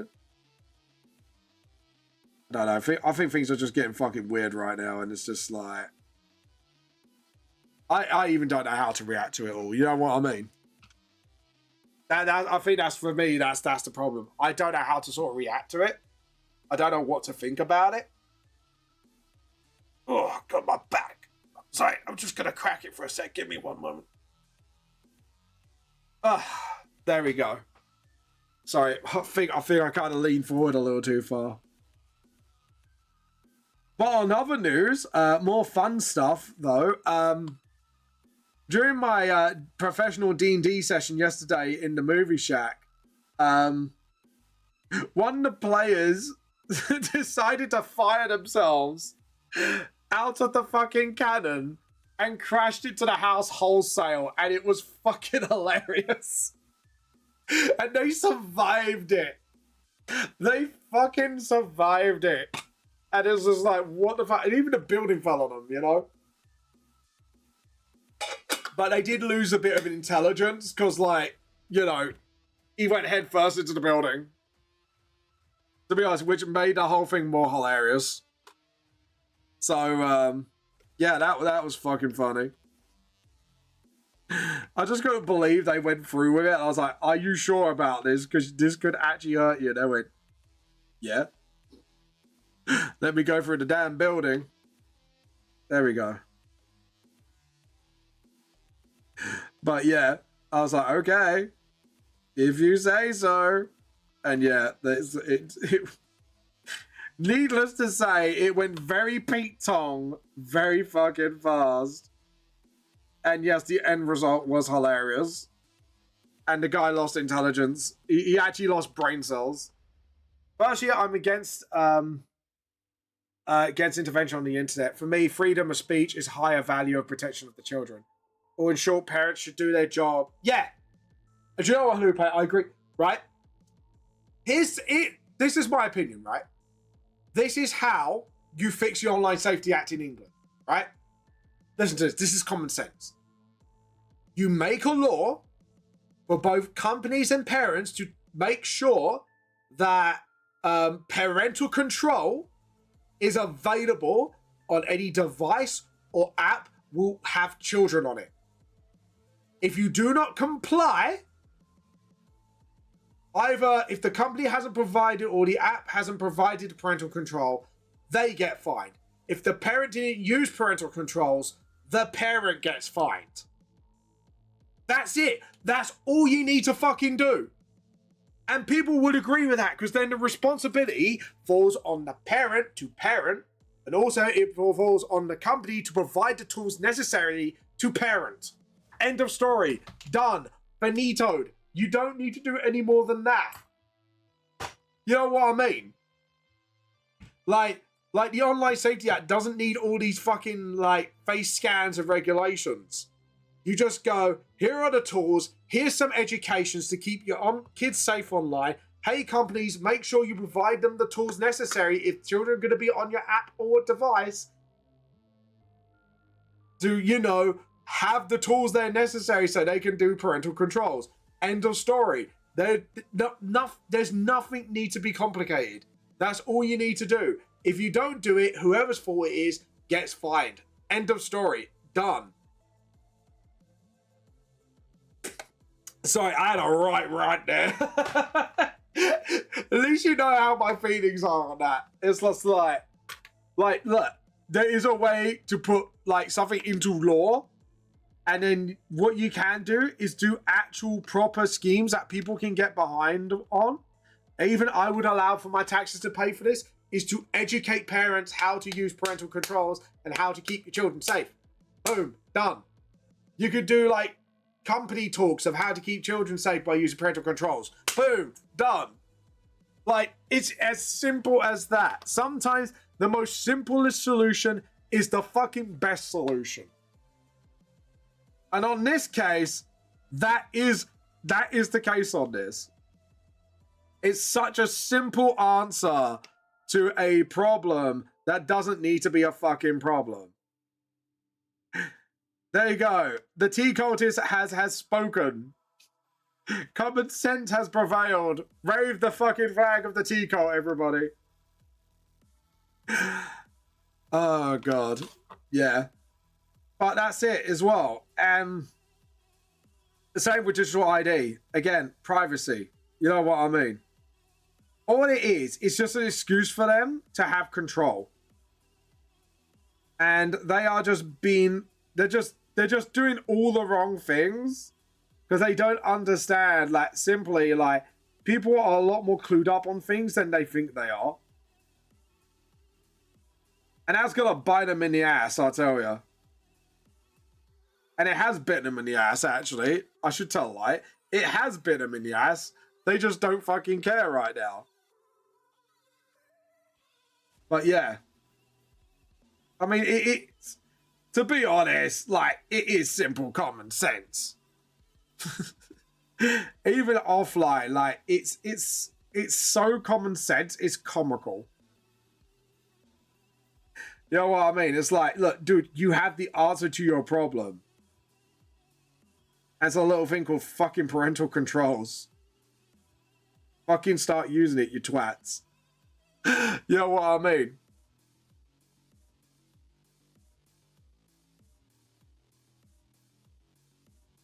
Like I say, I generally think the Online Safety Act is a load of shit. I think it's not for the children, it's just control. No matter how good intention it sounds, it's like there is no good intentions in it.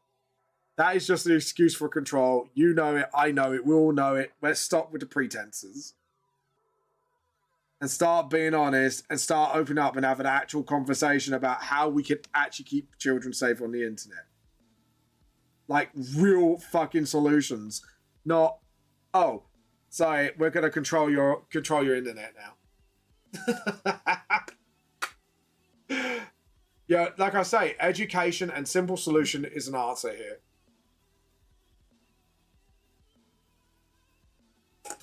But hey, what do I know?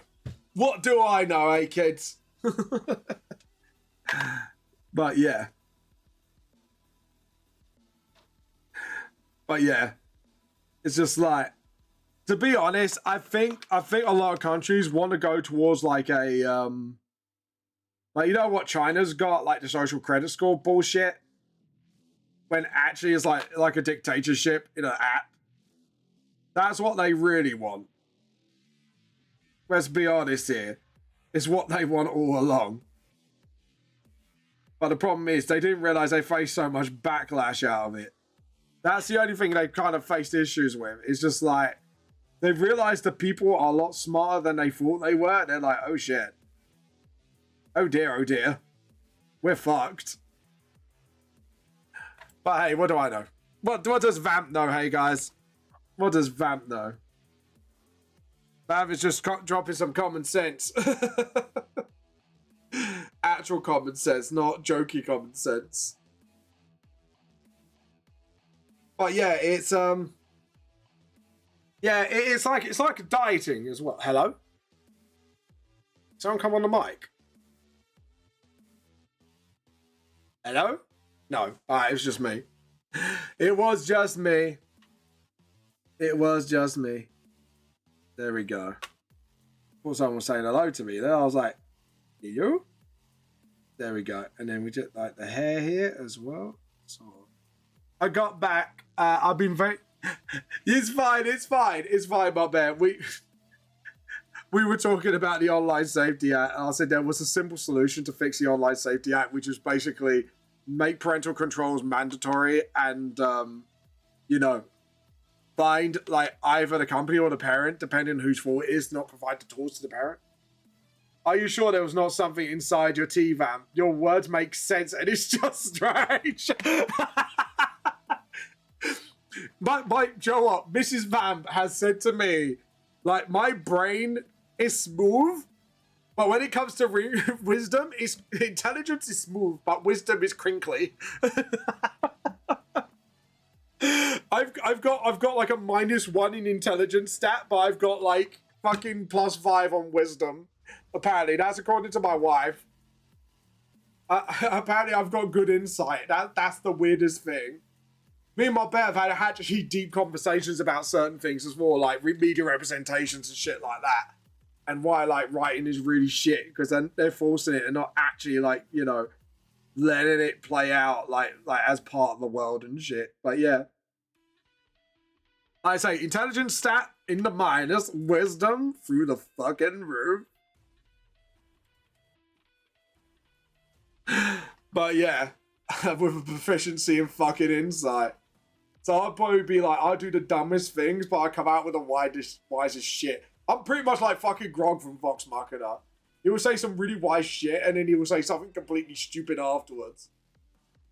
Because you can, like, this is the thing people don't realize. You can be wise and be dumb as fuck. The same as you can be so smart, but yet so dumb in intelligence. So Vamp is a D&D cleric of the art domain. Yeah, I guess so. Like, we've got a guy, like, in my office, right? I'm not even kidding you. Like, this is going to make you all laugh. Right, this dude is going to university for a degree in, what was it called? Like, neuroscience? Like, actually, like, getting a degree in it, and he's actually quite smart.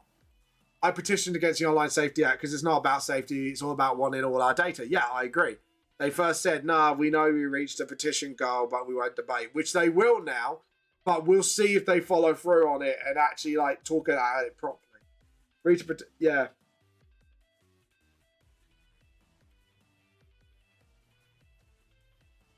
Yeah, exactly. And now, honestly, the problem is, I think what we need to do is keep the pressure on them and keep sending them emails and go, we need this proper discussion because we need to talk about privacy issues. We need to talk about, what we can do to amend the Online Safety Act to actually make it safe for everybody. You know what I mean? We're talking about online privacy. We are talking about stuff like, you know what I mean? And like by me suggesting the fix that I suggest, we would fix a lot of the problems with the Online Safety Act. Because then you're handing responsibility to the parent. And maybe, even then, I would say, maybe doing stuff like built-in VPNs in the fucking hub would be another boon for online safety as well. Make it like a actual standard procedure where you're making modems to hand out to your customers. Say if you're going to BT and that, have your own hub with VPNs on, keeping everybody safe and anonymous. Boom. And by the way, the Online Safety Act and the Digital ID has violated our privacy laws as well.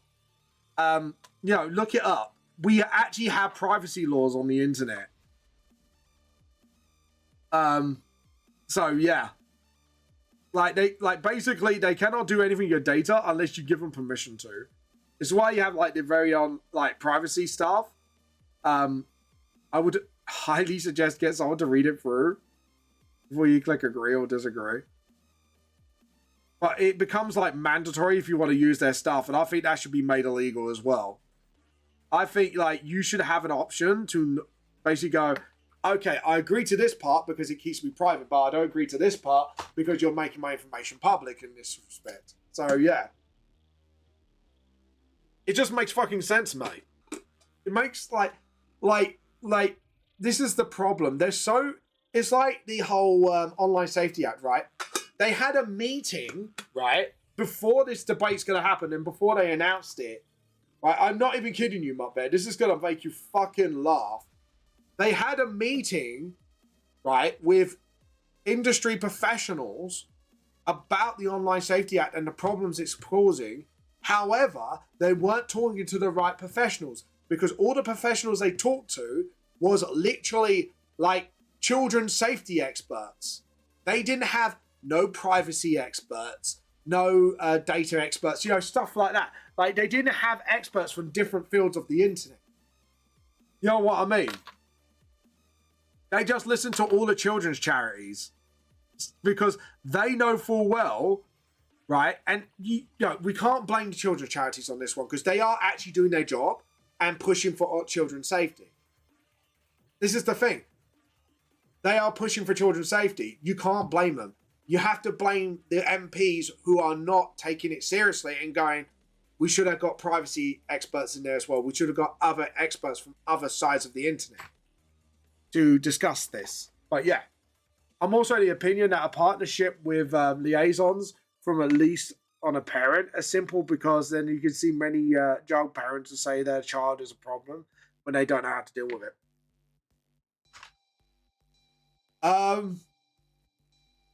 Yeah, see, we have a thing in England called social services, but the problem is social services. The problem is I don't want to diss it all because there are cases out there where social services did do the right things. However, a lot of the time there are wrong things that happen, and sadly, I've had personal experience in this, not with myself, but with certain family members who were being neglected at the time, but didn't act on the right people. And they finally did their job after a lot of us kind of went to them and went, do your fucking job. But yeah. But yeah, it's but like I said, is personally for me, I think it's just about time. I think if they're going to bring this debate up, they need to bring not just children's charities that deal with children's safety online, which is a good thing, by the way. They need to bring other professionals from privacy fields. They need to bring professionals from data fields. They need to bring like people who generally deal with safety on the internet in general. You know what I mean? Even VPN providers would be like would be an absolute boon. You know what I mean? To the topic of discussion. And then like maybe talk to like a few like heavy internet users, so then they can have their say in the conversation as well, who have a little bit of knowledge about protecting themselves online and stuff like that. I think if they did that, then they would deal with a lot of stuff so much better, in my opinion. But yeah. But like, the problem is, their government, our government, which I bet correctly stated what they are, which this is getting a bit too political, so we'll wrap it up, is sort of, this is my commentary on this, is sort of trying to think how to word this right, is all they want is yes men.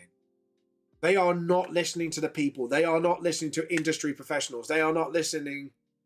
Admittedly, I'm getting pissed. Yeah, I'm getting pissed as well. Like, they are not listening to the right people. They need to listen to the right people, and that's half their fucking problem. They just want yes men to kiss their asses and do what they want. But we'll wrap it up to that. That is just my take on it. Is they're fucking stupid right now, and they need to kind of backtrack a lot of the stuff and start taking it more seriously and talk to the right professionals. And then we can have a healthy balance.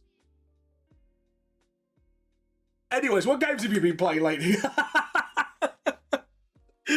Let's get out of here. Sorry, I've been a bit politically fueled today. It's just, I think it's just getting to the point with me with, like, no matter what you do, you can't escape it. And I think even I'm getting a bit fed up with it. And I'm just like speaking my mind now and a bit like, fuck it, I don't care anymore. I will speak my mind on these subjects. Yeah, it's endless. Woo! I'm still playing Time Stranger. I'm doing my manga series.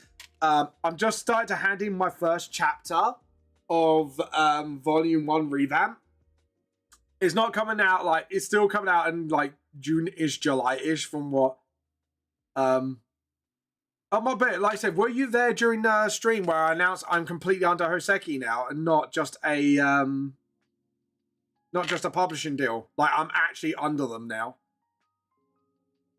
No, sorry, not just a licensing deal. I'm fully under. Yes, I was. Yeah. Like I say, if you got any questions to ask, just tag LSF and we'll tag myself. I'll answer it. If not, I will probably tag LSF personally and go, look, can you answer this for me? Because I don't know if I'm allowed to answer this or not. I think, like, I will try and get Graham onto Discord because he hates Hoseki. But other than that, like, or at least if I could get an answer directly from him, and then I can say to you guys, I then can do it that way. But yeah, but I'm completely under him now. So if you have got any questions about me being under him, please feel free to ask. I will answer it as much as I can. I like I say, obviously I won't be able to do it during D&D, but like now it's announced, everything is out in the open. You can feel free to ask your questions essentially.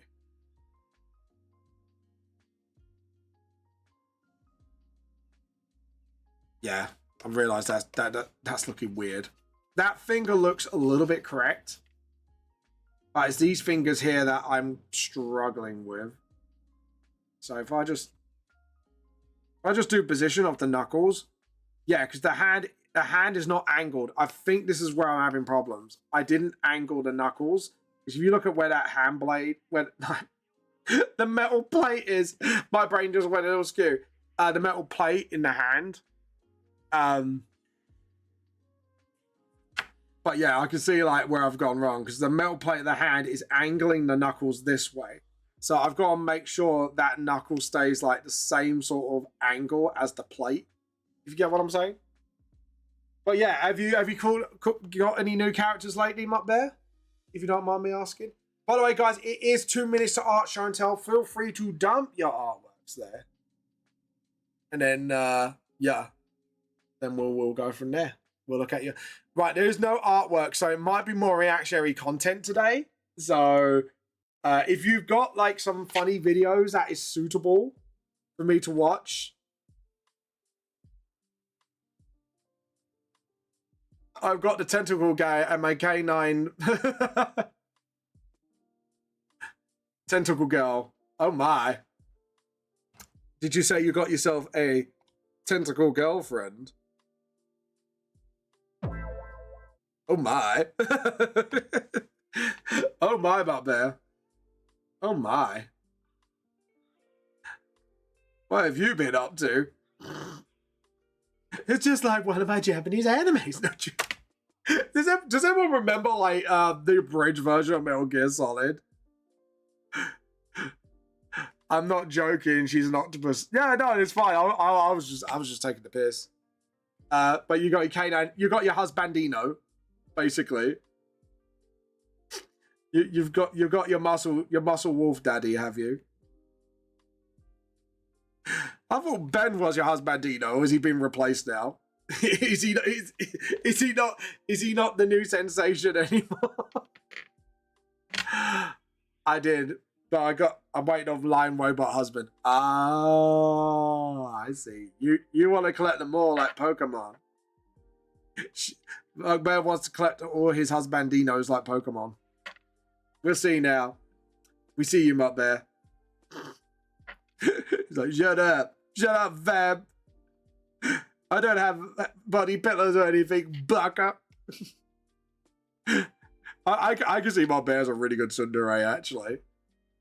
Like for a guy harem. I don't know why. I think you just make a brilliant fucking tsundere. It's like, you know, it's not like I want you as my husbandino or anything, bucker. Stupid bucker. Oh god. Mutt Bear for tsundere, guys. Mutt Bear hashtag. Can we have a hashtag Mutt Bear for tsundere? Oh god. So yeah, we got the knuckles. Yeah, if we just got like put little cracks where he's kind of dig his fingers in a little. Sort of like, yeah, there we go. Just do that. And it's 2 o'clock, so it is now time for art show and tell. So let's do some art. Well, if we don't do art show and tell, then I might need to do some reactionary content. So let's have a look. Let's see if we got any artworks that people slammed in today. Let's have a look. Push your art here. Oh, no. No, nothing new today. So it is going to be 100% reactionary content.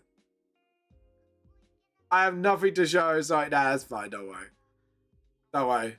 I'll let you off this time. Let you off this time. But next time, you better be ready.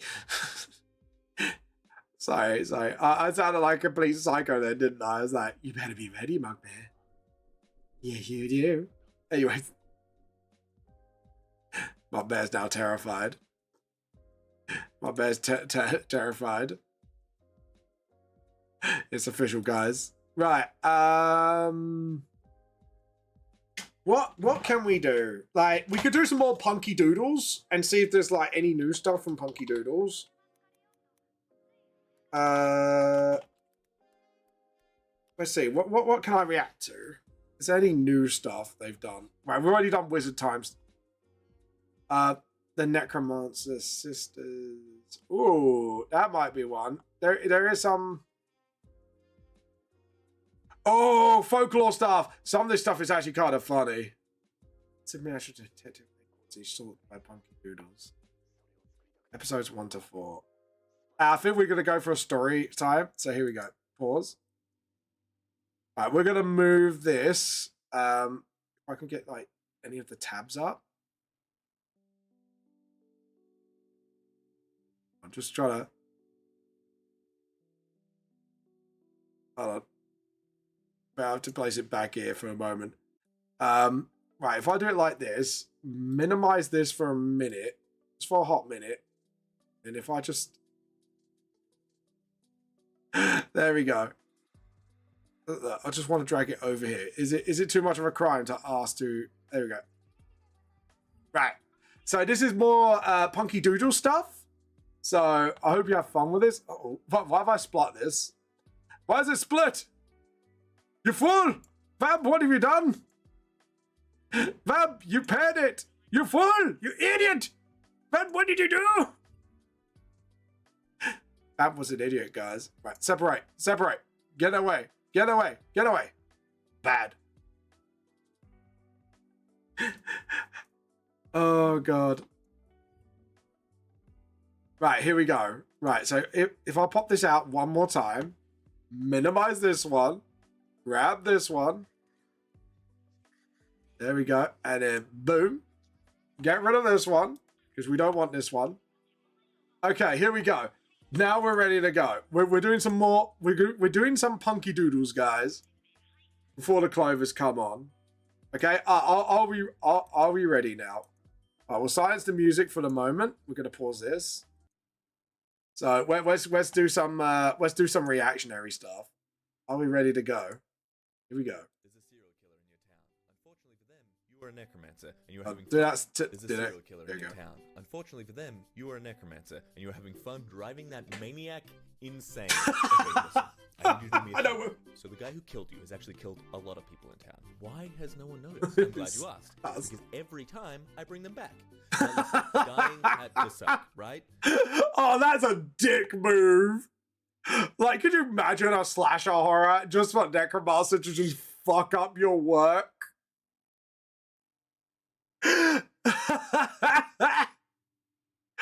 I've turned it up. Don't worry. I've actually turned it up. That's fucking funny. Oh god, that's actually fucking funny. I'm gonna turn it up a little bit here, but oh my god, that's fucking funny. Like we'll go from the beginning so you guys get the context. In your town. Unfortunately for them, you are a necromancer, and you are having fun driving that maniac insane. Okay, listen. I need you to do me a favor. So the guy who killed you has actually killed a lot of people in town. Why has no one noticed? I'm glad you asked. It's because every time I bring them back. Now listen, dying had to suck, right? Right, but I fixed it, and I will continue fixing it. So please, don't tell the cops about the serial killer. Don't just act normal. You never died. Yeah, you never died. Don't tell the cops about the serial killer. Can I just say, just to drive him nuts? I would be one of those necromancers. If I was a necromancer, I'd be such a dick to serial killers because I just hate them with a vengeance. And then I'll be like, yeah, I was kind of being a dick. I would so do it. I would so fucking do it. He's just gonna go around. No, I get it. Listen, I understand. You don't want them to hurt more people. But listen, I will keep fixing it, right? Just listen. Insane. Listen, when they say exactly. Best person to piss off. If you acted like nothing happened, just to f with them, right? Fairy tales and fantasy, two types of people go in towers, princesses and wizards. Princesses are placed there against their will or with the intention of keeping them safe. This is very different from wizards who seek out towers to hone their sorcery in solitude. I would like a story where a princess is placed in an abandoned tower that used to belong to a wizard, and so she spends long years learning the craft of wizardry from the scraps left behind and becomes the most powerful magic wielder the world has seen in centuries, bursts out of the tower and wreaks glorious, bloody vengeance on the fools that imprisoned her. That do you know what? That'd be such a badass idea. Like, for a D&D character, like, a princess stuck in a tower, learn all the magics, and then just, like, fuck everybody up. Hell yeah. I'll be down for that shit. Would be my kind of story. off in the woods that keeps answering the door and sighing and going, "No, I'm not the witch. She lives over there." And points across the street to a dazzlingly pretty boy wearing a gold waistcoat who's waving excitedly at them. This happens 268 times a month. You have many of the abilities of a Disney princess. You can talk to animals, can't judge people burst people. into song around you, and it seems every other day a Prince Charming type falls madly in love with you as one of the most feared enforcers in New York. It's tough, but you make it work. How did you know? He squeals on his knees and shake it. Your finger tightens around the trigger. A little birdie told me. A gangster princess. I would pay actually to see that kind of film if it was well written. Like, could you imagine a gangster princess? A lot of ads, a lot of them. Be right back. All right, cool. We'll pause for now. But yeah, I've just seen the ads flying, so we'll get back to it. But yeah, I like that. A little birdie told. We'll rewind that so you guys can actually watch. So fucking brilliant. I just love that last bit. It's like, a little birdie told me. Could you imagine? Fucking hell. We'll be, like I say, we'll be back from ads soon, but fucking hell.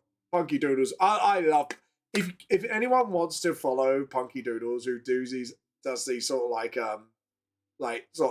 you know, little memes with voiceovers, fucking follow Punky Doodles, man. I love Punky Doodles' art style. I'm such a fan of it. It goes so fucking hard, and I love it. So yeah, we've got like 1 minute 30 seconds to go, but yeah, it's absolutely fucking fantastic. So for those who are watching on Turbo, I'll say for those, feel free to give, do subs and stuff like that. It does to support the channel. It also supports Hoseki for starting up, which is my publishing company. So feel free to obviously do that. But just act like normal and you never died. Yeah. Fucking, yeah. I love Bugbear's reply when I said that. It's hardly a dick move. Just at least the guy's a serial killer, so a good person to piss off, yeah. Just really fucking... Could you imagine that you being a necromancer and a fucking lich and someone tries to fucking shank you for pissing them off, and it's like, I'm a fucking lich bitch. You can't kill me. I'm a lich bitch. But yeah, I am the lich bitch. Yeah, can you imagine? Oh god. I would love to see a film actually like fucking like Freddy Krueger or Jason versus a necromancer lich. And just and it's not even a horror slasher, it's just comedy issues. It's like I want to read Infinite and Divine. I can imagine it'd be like that sort of vibe, just like two dudes fucking each other over. Because it just gets to a point where it's not about like the thing they're doing anymore, it's about getting back to the other one. Oh god. But yeah. Anyways, 3, 2, 1. And we're back. We're back for some more Punky Doodles. Welcome back. Right, let's get to the next one because I think my bear will like this You one. have many of the abilities of a Disney princess. You can talk to animals, people burst into song around you, and it seems every other day a Prince Charming type falls madly in love with you as one of the most feared enforcers in New York. It's tough, but you make it work. How did you know? He squeals on his knees and shake it. Your finger tightens around the trigger. True. A little birdie It would. told me. Birdie A fair told maiden me. knocks on the I love black lady's that. door and says she's here to find love. Fucking Gus crime lord sighs, princess. points I'll across the pay road to and watch that says, film. "The witch is over there. He doesn't do love potions because consent, but he might be able to make you prettier, although 90% of the time it turns out the spell didn't do anything but make you more confident." Maiden blushes and sheepishly explains that she knows he's the witch. She just talked to him and he sent her over here. Goth looks over her shoulder to see the Goomba witch standing outside his house giving her a grin and a double thumbs up. Oh god. So basically he's a witch, but he plays like the role of fucking fairy godmother. And he's just like, hey, I'm setting you up. Idea. While putting your favorite condiment on a sandwich, you accidentally make a magical occult symbol and summon a demon. You suddenly take out 2 more slices of bread out of the package and make another sandwich. You put it on a plate with a handful of potato chips and hand it over to the demon.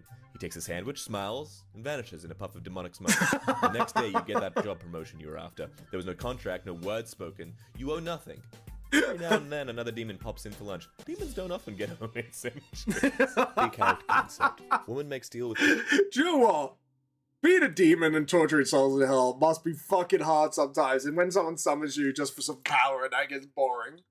But like, you accidentally summon demon, making him a sandwich. It's like, I like your spunk, kid. I'm just gonna do this thing. I'm not gonna even claim your soul. You give me free sandwiches, that's all I need, man. Sometimes I need a good sandwich after a good day's torturing. Demon to have its child in exchange for eternal life or something.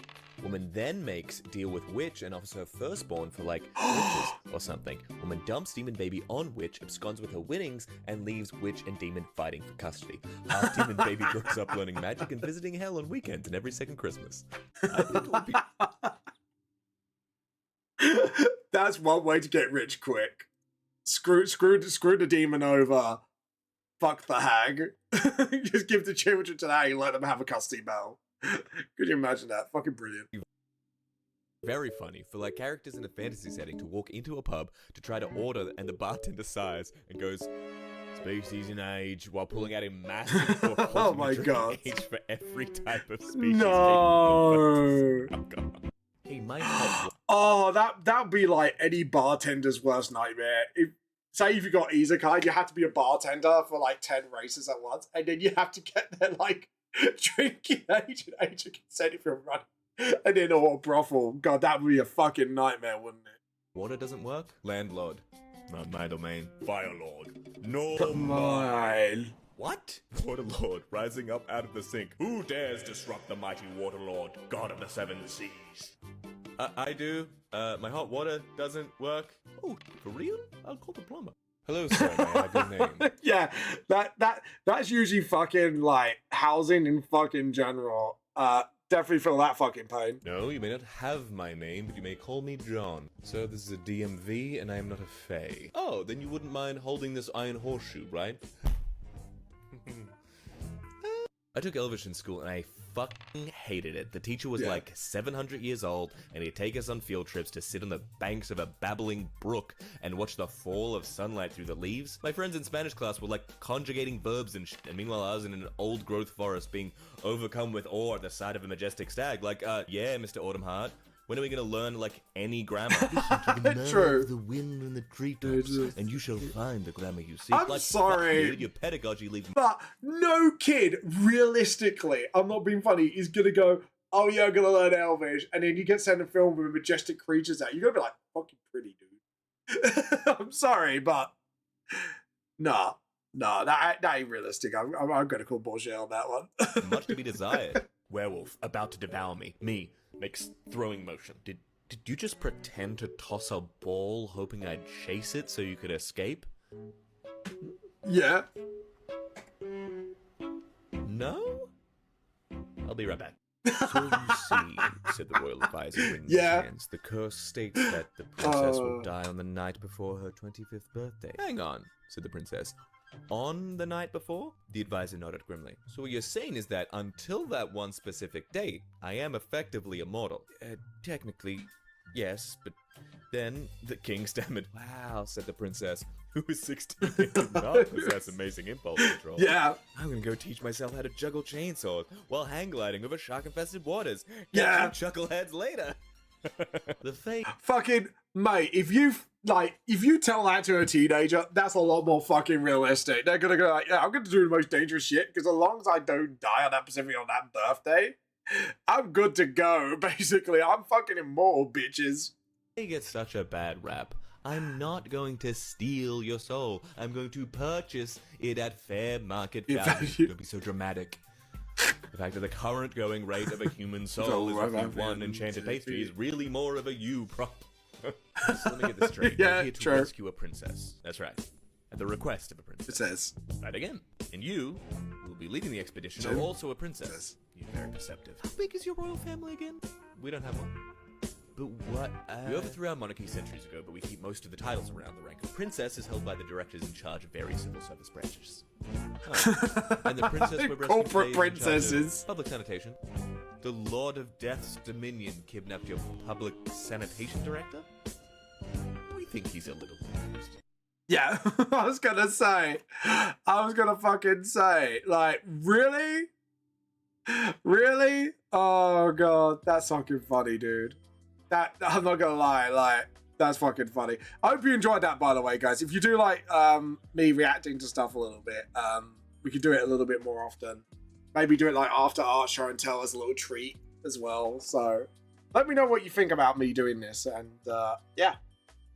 Fucking mate. I love it though. It's fucking hilarious. So Clovers, if you do want to jump on the mic, if you want to, let me check messages just in case. What's happening?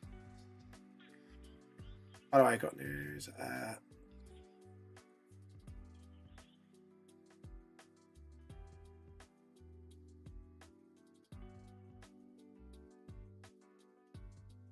Okay. Hold on. So, all right, cool. We'll just figure that out privately. All right. So.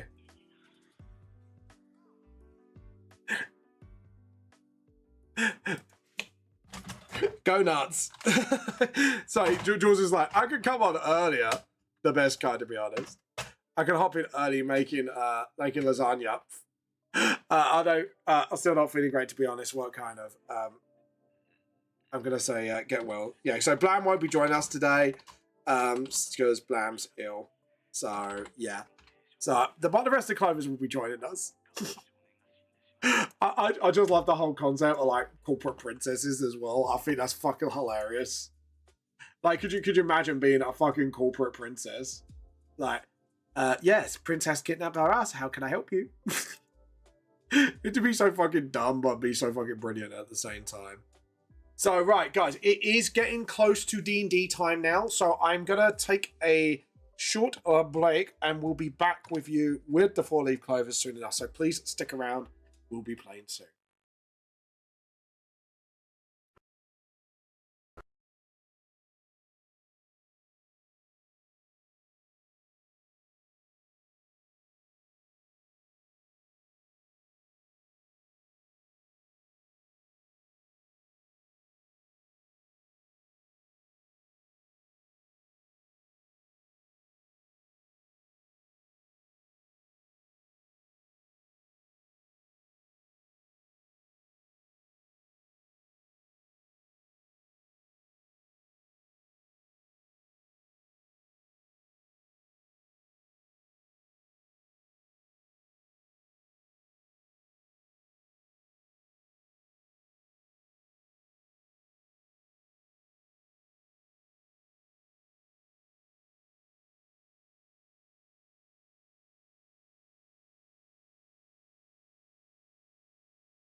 Hi everybody, sorry for a little bit of the wait. We will be back now in 3, 2, 1.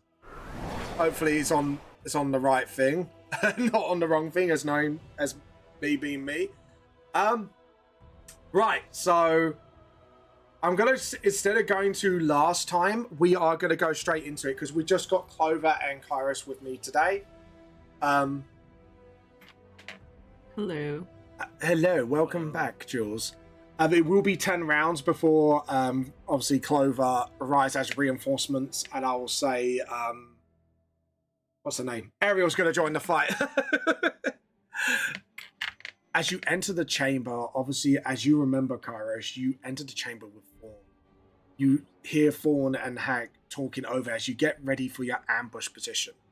I am going to allow a free action from yourself, Kairos, before the fight starts. What would you like to do? Hiding at the moment, right? The hag doesn't really see me. No, it does not. I'm gonna like try and get. Do I have an angle on them from where I am? You do have an angle on both the hag and her pet beholder, because you're behind that pillar. So yeah, I'll say you got an angle.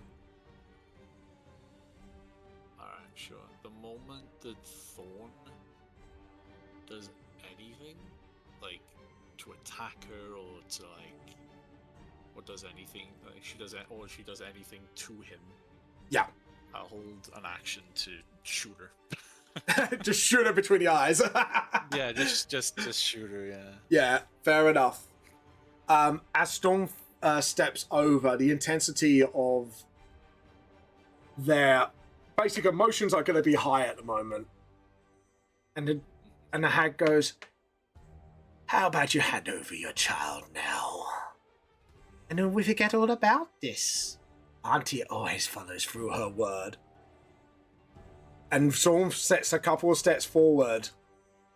He looks her dead in the eye and goes, "Take your best shot." And he pulls out his sword. I'm guessing you're going to do your thing now? Yeah, I'm gonna shoot her. Yeah. You could tell that was probably his code word, like, take your best shot. There we go. Right. So. Yep. I gotta assume because it's out of hiding, it's with advantage, right? Yeah, so you're kind of coming out of hiding now, just to go, take a shot for her. Does a 23 hit? I believe so, unless, like, the hag's got, like, crazy see all of a sudden. Yeah. Yes, it does hit. Alright. How much damage is this? That's 32 damage. That is, that's some chonky damage. And then the moment he takes the shot, he's gonna hide back around the pillar to hide. Yeah, so you do bonus action hide. Yep, and then damn, that's a chunk of her health. Yeah, so we'll just roll stealth just for now. Yeah. They had fucking shitty rolls, but it's 20. Yep, you do hide indeed. I'm just gonna check her natural perception just in case, but I believe you do. Yeah, you're definitely hidden from her, and oh, definitely. This dude, I believe you're hidden from him as well. Yeah, you definitely surpass both their natural perception. As you slink behind the pillar, you just see the arrow just landed in her shoulder, and she goes, "That's not a nice way to treat Auntie." Right, I'm gonna ask for initiative now from everybody. Great. Pretty good. Okay, cool. And then we will drop his initiative. Just gotta find the dice now. Okay, so Fawn, and then we'll just do that. Shall I do the hag? And we'll do the hag as one initiative, I think. Yeah. Oh, shit. Okay, so she is going first. It was yeah. Yeah. First, Her and her little pet. So she is going to command her pet to move and attack. So let's see. And you could actually, Kairos, could you roll me a quick perception check?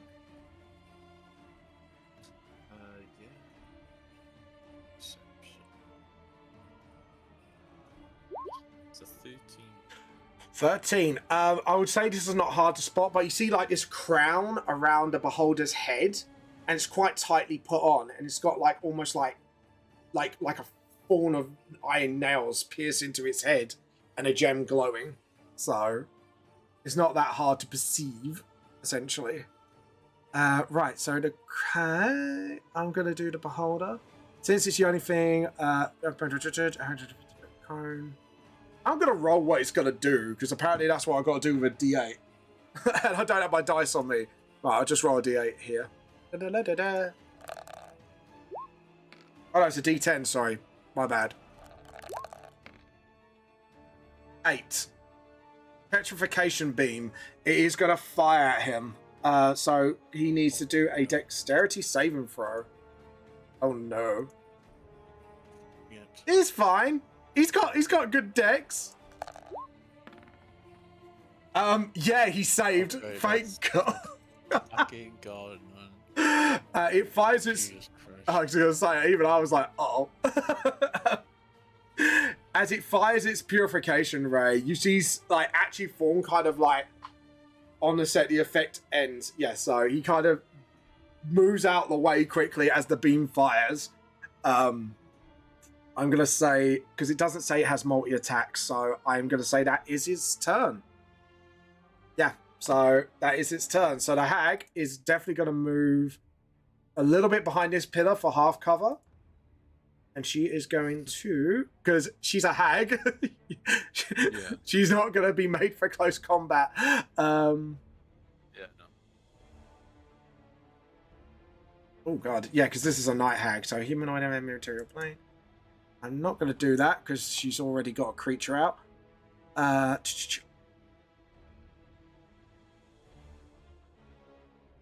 Oh, I'm going to cast Phantasmal Killer on Fawn. So it is a DC 14 Wisdom saving throw. Looks like that. Fucking wise. Fawn.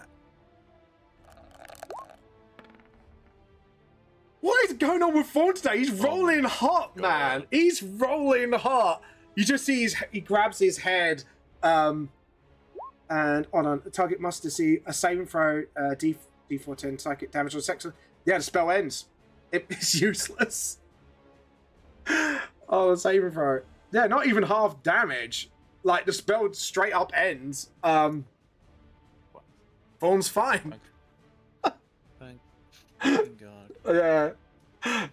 Fawn just looks and goes, "You have to try better than that, old friend." And I'm going to. First off, he's giving you bardic inspiration by playing his flute quickly. No, because that's a bonus action, ain't it? I can't rage then. I'm going to enter a rage. I'm actually going to use up one of my rages on this. And he's going to sprint up. Yeah, I think, to be honest, at this point, he's going to have to sprint up to the beholder.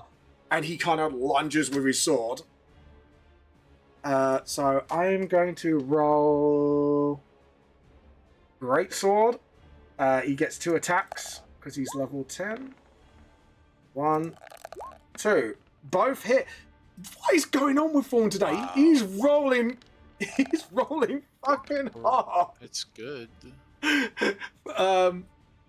Why is he nat 20'd it? Because his Oh, other that. roll is a nat 20. If you Yeah. count in like the right or the left one. The left or it's one. not to the left. Yeah. So it's just 11 damage. Sweet. Yeah, I was gonna say. I was looking at like that can't be right. And so the beholder does take 16 damage, taking both slash across the cheeks. Now it's looking like the Joker a little bit, you know, from the Arkham movies. Yeah. Actually, that's pretty cool. I'm not gonna lie, but I'm not gonna lie. It's pretty cool. Pretty cool. Do you know how I got these scars? Car shots. Gonna go back to his fucking friends and just show him the scars. Yeah. I got a razor. Oh, God. God. I love that film. So good. Right. I'm gonna move around this pillar to see if I can see the hag from this side. I would definitely say it's half cover, but yeah, you can see her. And you got it doesn't precision. matter because I Yeah. got a sharpshooter feat, haven't I? Gotta love that sharpshooter. Gotta love it. Doesn't matter. It's like, fuck your half cover, so bitch. Still being, still being hidden. Hmm. 24. Yeah, that hits. And then we're gonna roll damage. Damage. 23. Oh, you're rolling hot today as well with that sneak attack. So the moment he shoots, Yep. some sort of necrotic energy goes around the bolt and hits the A hag in the shoulder. Yeah. Yeah, the beholder, and that's with it's like 3d6 necrotic. So he takes 9 damage. Ooh. Because Wales the grave. And I was checking if he's got any resistances. He has got nothing. So yeah, he just straight up takes 9 necrotic damage. And Go then, bonus action, obviously. Yeah, just gonna hide back behind the pillar. Yep. Dr. Zoidberg in it. Just Zoidberg it back behind the pillar. Yeah. You do hide behind the pillar, quite successfully. Okay, here's the enemy's turn. So this is round 2 now. I'm gonna start with the hag. I could polymorph. Let's read the rules off polymorph for her.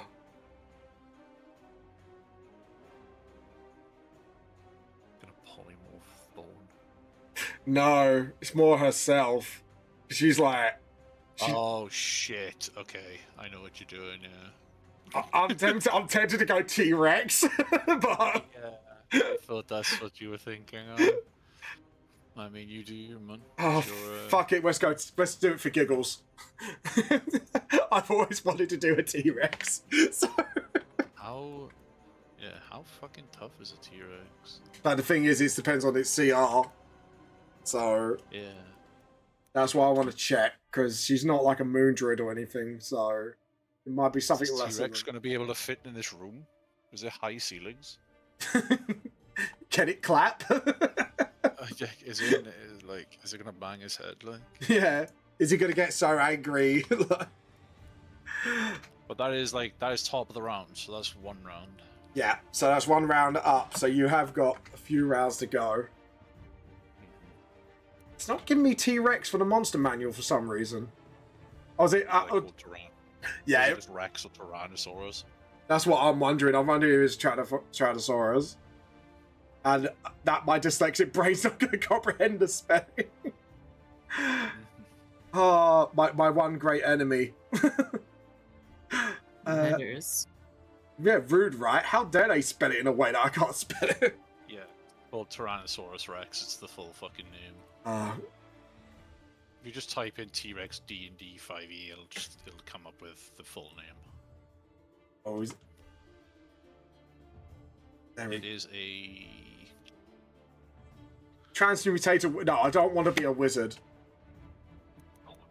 Joe, I don't want to be a wizard, Harry. To be honest, because it's not Moon Druid, I got a feeling. Fuck it, I should be Owlbear. Fuck it, I'm going to be an Owlbear. Why not?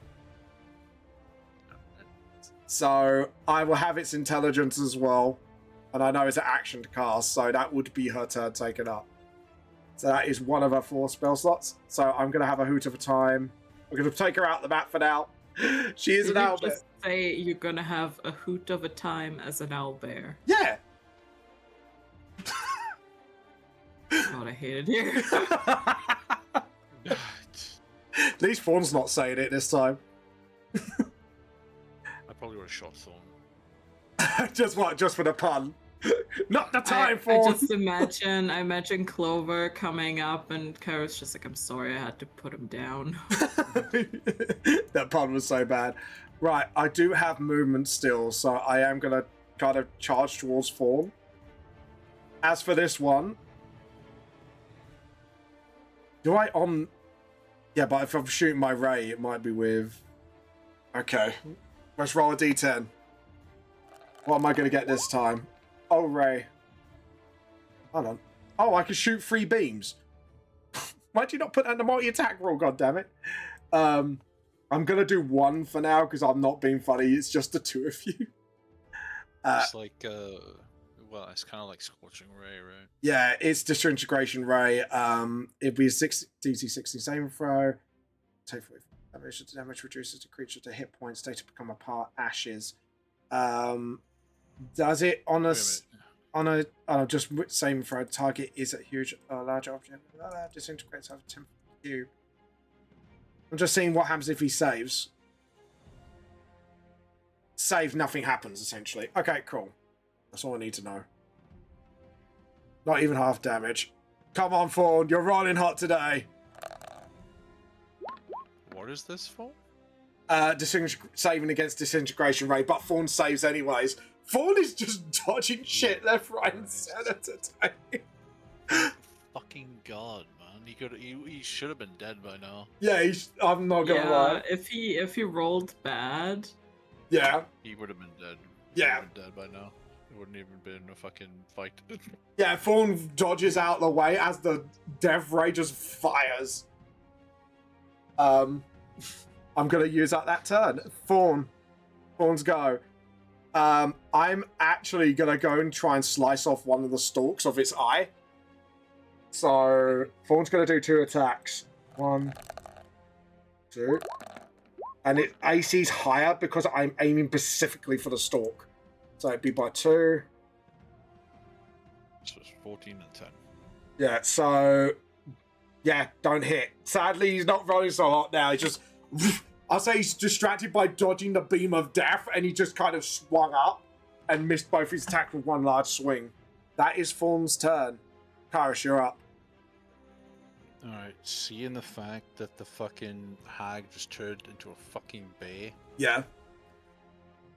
he's gonna take a pot shot at the beholder instead. Are you aiming specifically, or are you gonna aim like just generally? I'm gonna try and blind the bastard. right for the middle eye. Go ahead.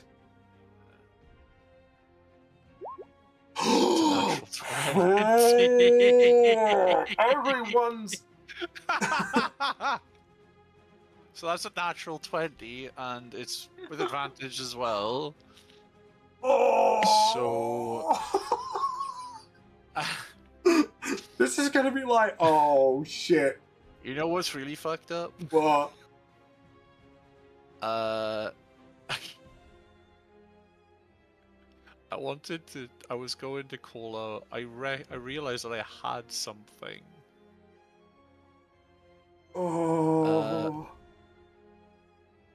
I would like.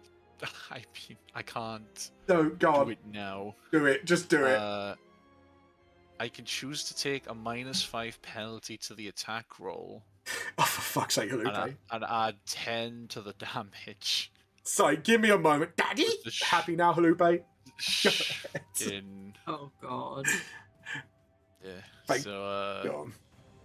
I can Go I on. can take -5 To the roll. off the to the roll, but I add +10 to the attacks Do it.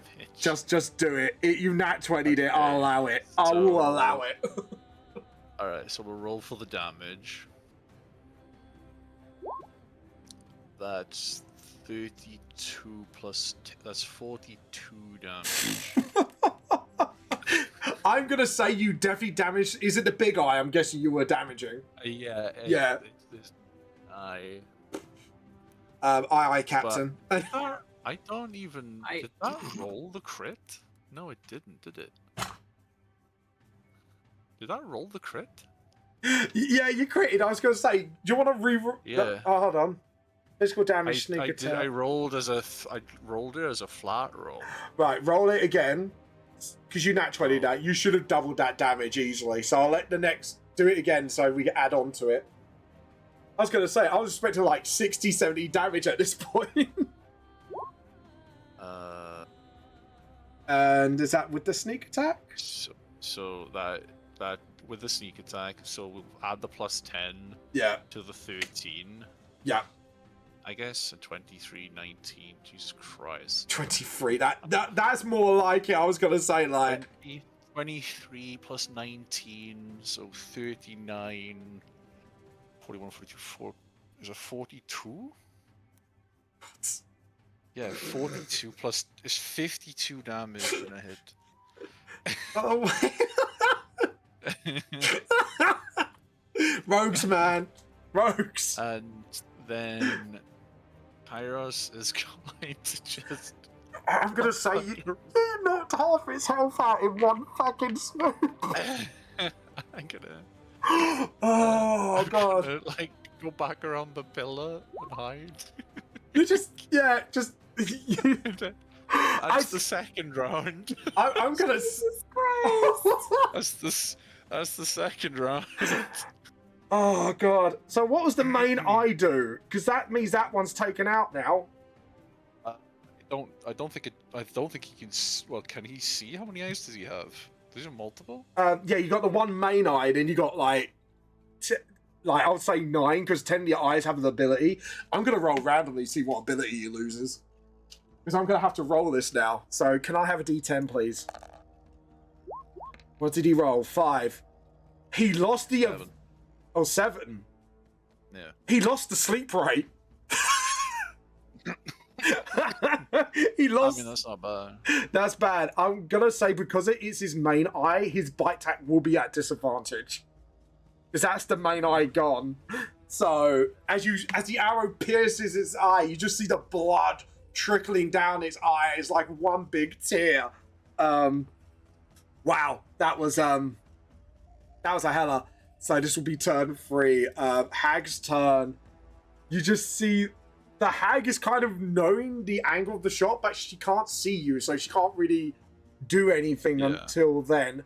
So Owlbear, I'm just gonna rend Fawn. 2 attacks. One's a dirty. How much health does the owlbear have? It's full health at the moment. So yeah, I can't really say anything else than that. If I actually took the, I was just wondering if I took the shot at the owlbear, I would have just knocked her out of poly. No, not quite. If I calculated it correctly, yeah, not quite. But fucking hell, that was nasty. And I would say probably like a little bit higher. Yeah. So Fawn does take. Oh, 1 misses, 1 hits. So I'll do 1 of the rend attacks.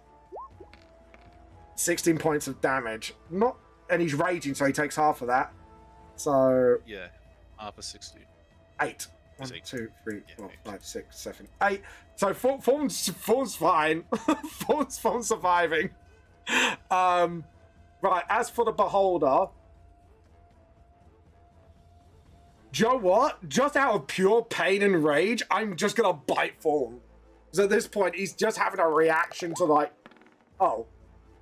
Yeah, thank fuck that's with disadvantage. Jesus Christ. Yeah, I was gonna say he misses. He misses. He misses.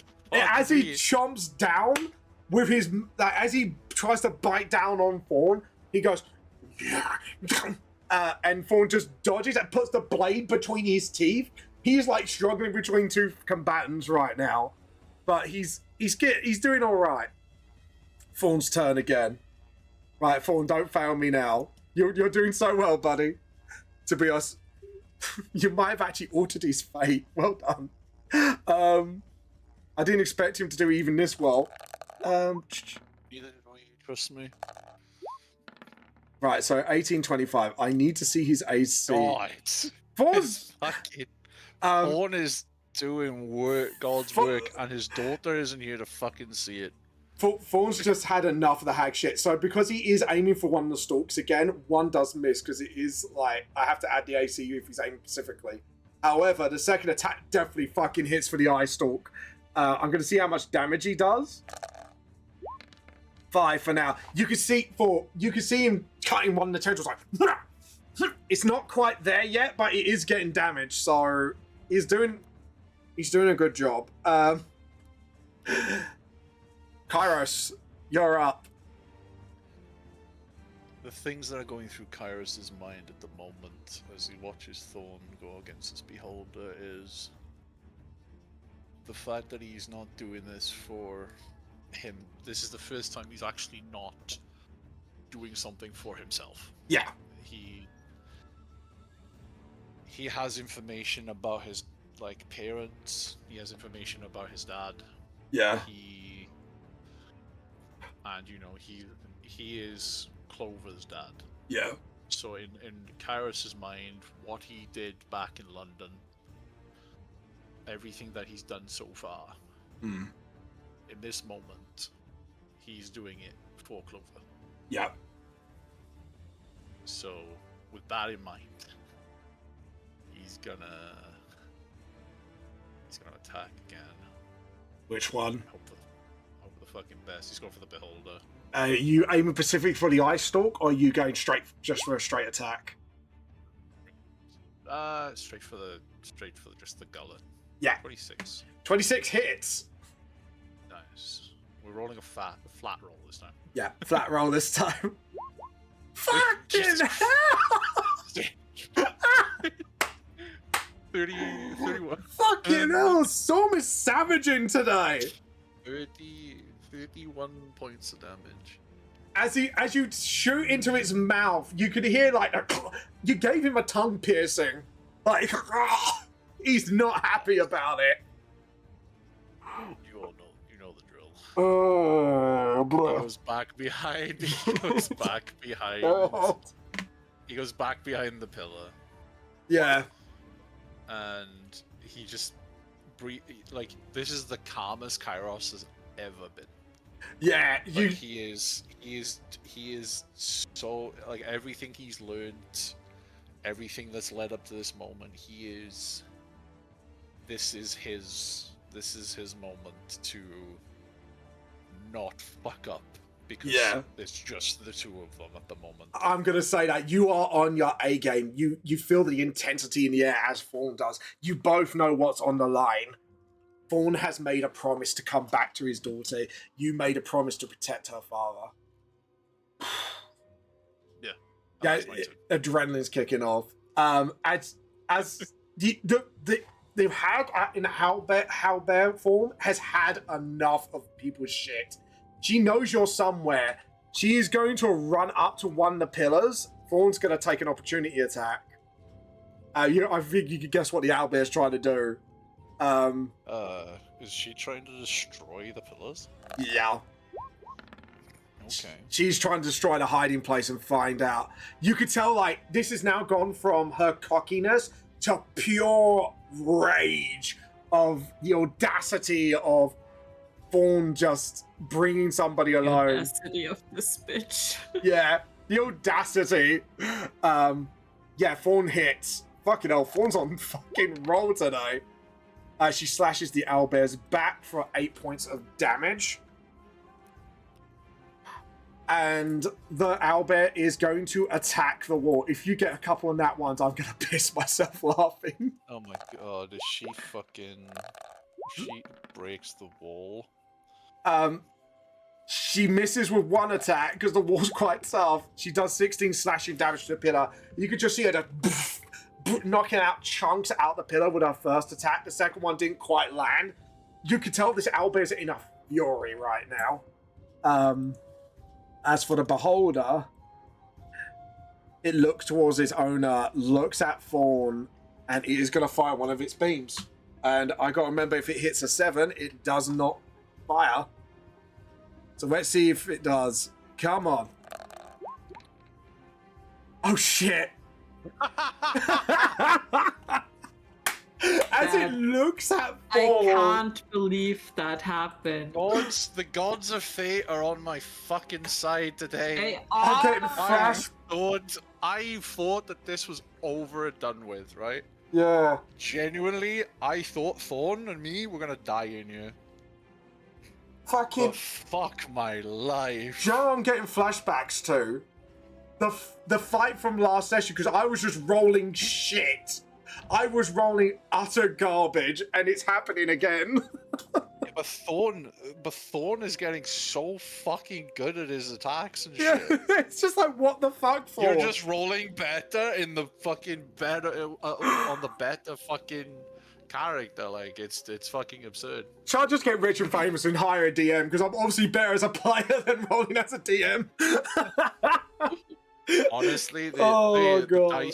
the damage dice rolls on my fucking damage is disgusting today. Like, Oh god. That Kairos, it's Fawn's up. Fawn's gonna go for the same eye stalk. He's just gonna go. You can see him frothing in the mouth. The intensity of focus in his eyes through his rage. come on. Oh fuck him! Oh my god! Let's fucking go, Thorn! Thorn! Fawn's just going like, you shall not fucking pass. Let's fucking go! And with that, he's I got cut. fucking goosebumps, man. This session is getting. I fucking said, roll the nat 20, Thorn. Roll the fucking nat 20. Let's fucking go, Thorn. He might as well just suplex it at this point. Oh my god, Thorn. He cuts one of the eye stalks. I've got to roll a d10 and see which eye stalk he chops off. Fuck yeah, Thorn, let's go. 6. What did it lose? So that's 7, that's 6. What did it Is lose? this disintegration or petrification? Telekinesis! It's lost Oh my- telekinesis! Oh my god, Thorn, you sexy man. Oh god! Jesus Thorn! Christ, You- man. Listen, there's enough people hitting on Thorn already. Can we not? I'm the only man in this entire fucking party. I mean, yeah, but what Oh. does that have to do with? Thorn's just getting hit on by his hell. Fucking like. Yeah. What did we? What was Bam's character name again? I can't remember. Pelorion. So you got Pelorion is hit on him. Right, I need to remember that. Clover Yeah. said her dad's a hunk, like, innocently, and Fawn just went, no. No. So what happens? So he loses telekinesis. So he loses the stalk, and the stalk just flops on the ground. And even, like, the owlbear stopped for a moment, like, what the fuck is going on? Her plans are falling apart. Oh my god. The villain, like, even... I'm gonna kill this fucking beholder. Let me tell you now, I'm gonna kill this fucking beholder. I'm not even... Like, even Kane did better. And he was lower level for you to fight. Kane did better than Duladan and the Hag. Even We are Kefka level- did better. We are level 11. Fine. And I threw like 2 nasty creatures at you. I threw like an avatar fucking Gundadar, and like he just rolls with that shit. Like if you watch our video, he was that shit. I just couldn't do anything, could I, Clover? You just Yeah, that was like really unfortunate. But honestly, this is like more of a natural sort of rolling. You've just been roll. It's not the fact you've been rolling bad. You've just been rolling really good Fawn. on the wrong character. Yeah. Like it's not even like you're rolling bad. You're just rolling on a character that is obviously just got like plot armor. He just doesn't fucking die. So you know, it just fucking like. I know he's effectively immortal, but fucking hell, this is ridiculous. Anyways, Kairos, you're up. Oh, it's my turn. Okay. Oh my. we know the fucking drill. Are you aiming We're gonna directly attack. for it, or you go for the eye stalks? You might as well fucking. No, I'm going directly for him, man. He's probably almost on his fucking last legs.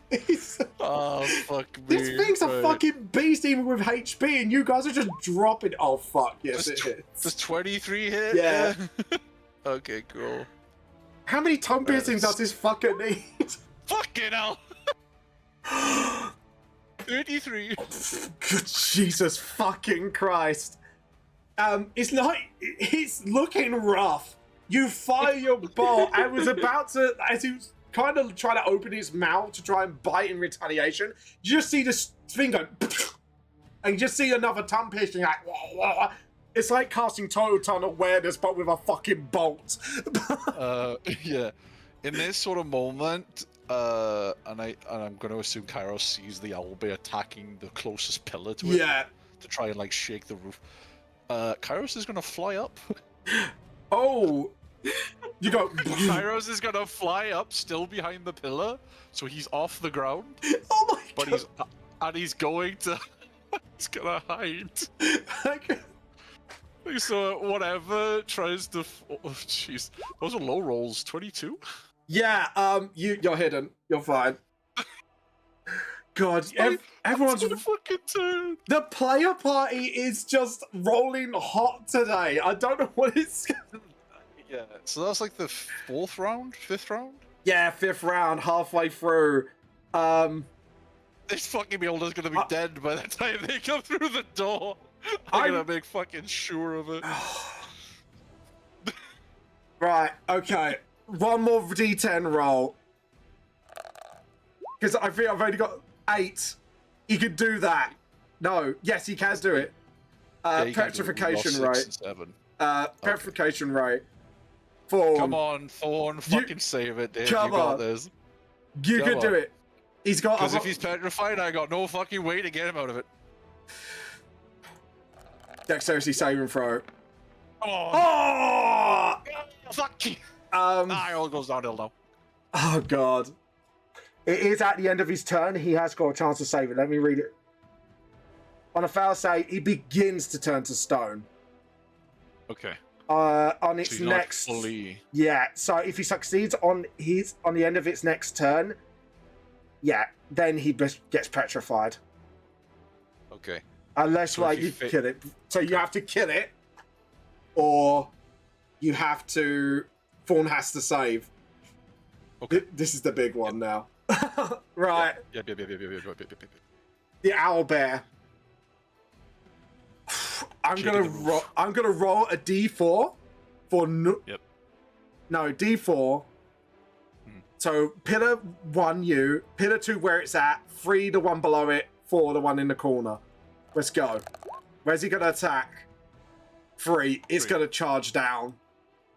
This owlbear has had enough because polymorph, it doesn't retain its intelligence. He knows what he roughly wants to do.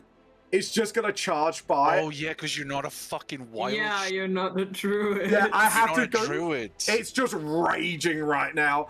Fawn is just gonna take advantage of this and just go, fuck it, I'm going for you.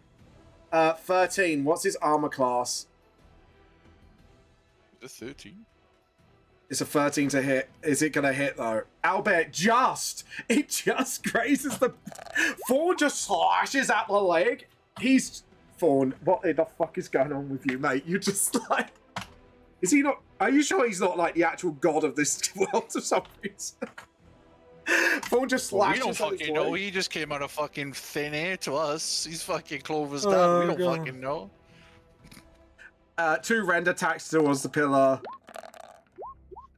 Yeah, both hit.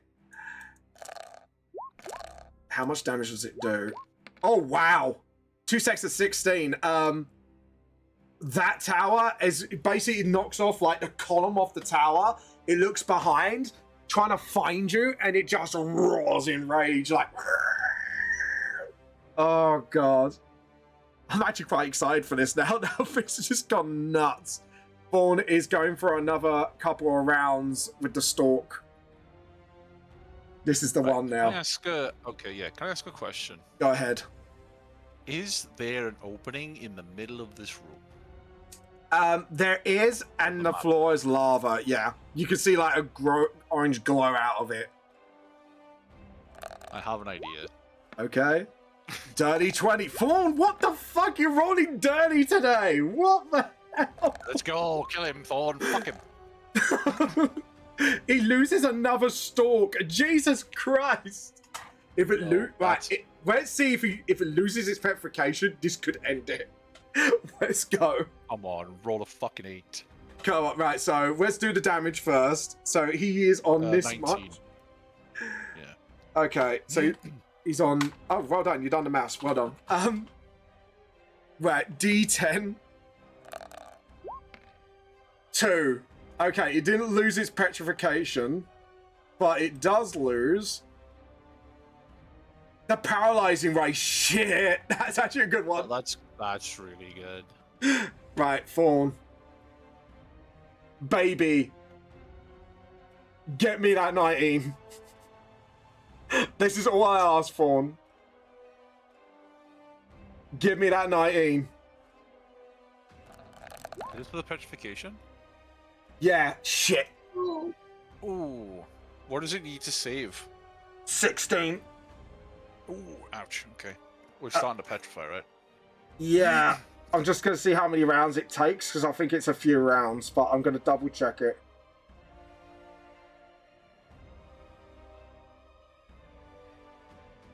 Yeah, it needs greater restoration. On a failure, creature is petrified. Yeah, it had to be on this turn. You see Fawn, you've seen him like beast it, and it starts going, and it turns to stone.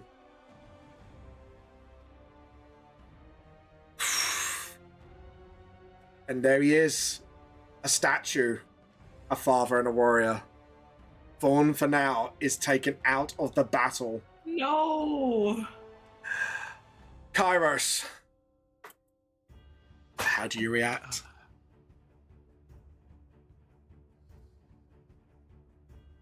Suddenly, Kairos just sees Thorn turn into a statue. And he just goes numb. He starts to think of the time when he was possessed by Percy. Yeah. And Oh, you're gonna use your hex? a necrotic, like, he hasn't been like this since the whole thing with London. Mm-hmm. He's not gonna hex the beholder. Okay. He's just like, just as like a thematic theme, he's just this necrotic sort of energy comes from like his hat down over his face into the shape of like a plague doctor mask. Yeah, and you just see this like green glowing doctor's mask just almost appearing out of your face. Go ahead. And he's going to lift the crossbow up. Yeah. And with all of his might, shoot this beholder, hoping that this ends it all. It hits. Do your damage. That's 29. How do you want to do this? Fuck yes. Let's go. The moment the mask, he lifts the crossbow up, and then the mask dissipates around the crossbow. Yeah. And just mist comes across the bolt to the tip. Yeah. And in Kairos' words, fuck you. And he shoots the bolt straight through where he took out his eye. Straight into the middle. I'm gonna say, for extra flavor, your crossbow is like, you know, when you got this like ethereal mask, it turns into the like Percy's rifle as an ethereal form. This time it's not like ghostly or demonic, but it looks like a ghostly form of it. As you fire your crossbow, you've seen crossbows fly. This one just went like in a speed of a bullet, and he just shoots through the beholder. Instead of creating like just a little hole, it creates a crater in its face, and it just drops dead in front of him. I'm just going to look up and see if it does end if it's killed. Petrified until all freed by greater restoration or other magic. Sadly, I would say for now, he is still petrified. Okay, that's fine. And then you just see the owlbear turn and look at the beholder. And it turns around. to see Thorn turn into a statue.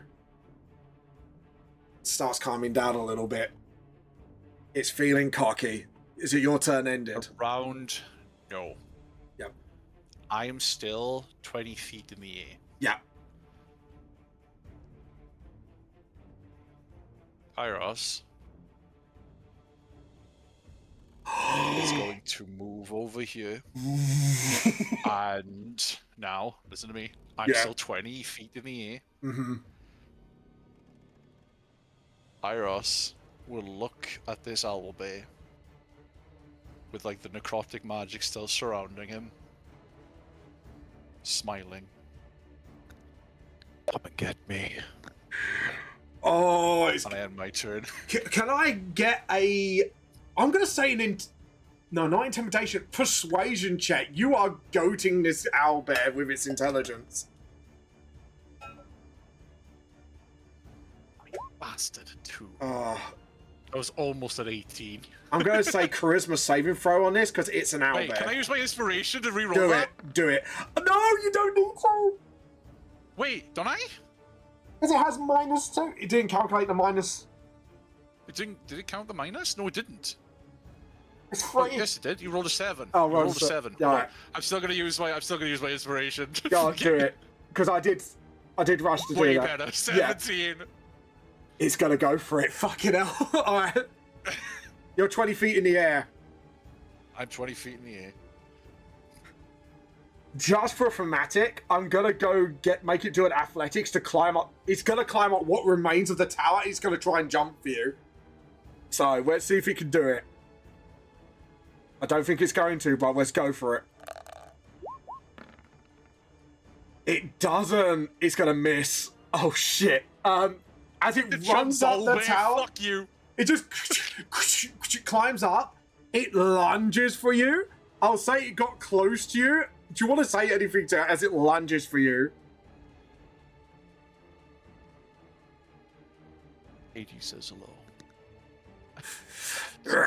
And it just falls down. It hits. I need to do lava damage to it. I think it's like, what's the lava rules? I'm gonna have to look this up because it's going to hit fucking lava. This is like round 7. Lava fucking hurts. Yeah, because I know there's a ruling on this shit. Hold on, I'm gonna have to look this up online because it doesn't have it on the terrain piece. For entering lava, it's 60-10 fire damage. 60-10. And if you're wading through it, it's 10d10 fire damage. Okay, I'll do the damage. Holy shit! Almost. Almost. You can see the owlbear going, because it's like 30 feet deep, so he's gonna have to try and climb out of it. And that... Oh, it's used up all its movements, so that is the end of its turn. Thorn is still a statue, and Kairos. Fuck. Kairos will end his turn. And it takes another D10. It takes 10d10. So we're still 2 because lots of it's fire. still waiting in the lava. So it's definitely out of its B shape. It is 34, 20, 54, So 57 damage. So it's now a hag. It's a hag, and it's not looking good. You messed with Auntie's plans. Auntie will not let you get away with this. It's now. What do I want to do? Is she still waiting in the fucking pool? Does it count if she returned? Wait. So I don't know how basically, polymorph any works. damage that remains goes over to the hag, and the hag is. Okay. It took a fuck ton of damage. Yeah. I'm gonna have to do this. I'm gonna have to enter the ethereal plane so I can reappear elsewhere. Oh god. Yeah, she disappears for the moment. So it will be... You got a turn to prepare for her. Your turn, Kairos. Turn 8, I think. Kairos will do himself a favor Hmm. and Fucking hell. making shit. Yeah. So he's gonna run back here and he's gonna hide. And make me a stealth check. Mhm.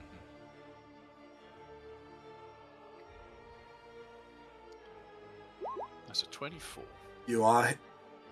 Next turn, she reappears out of the lava. You could see her skin, like it was haggard before, but now it is scorched and burned. You see, like half her face is almost like, you know, like Two-Face. Oh, yeah. Okay, no, that's fine. Oh, yeah. She's kind of like the Two-Face equivalent of the hag. Like half of her is like burned off.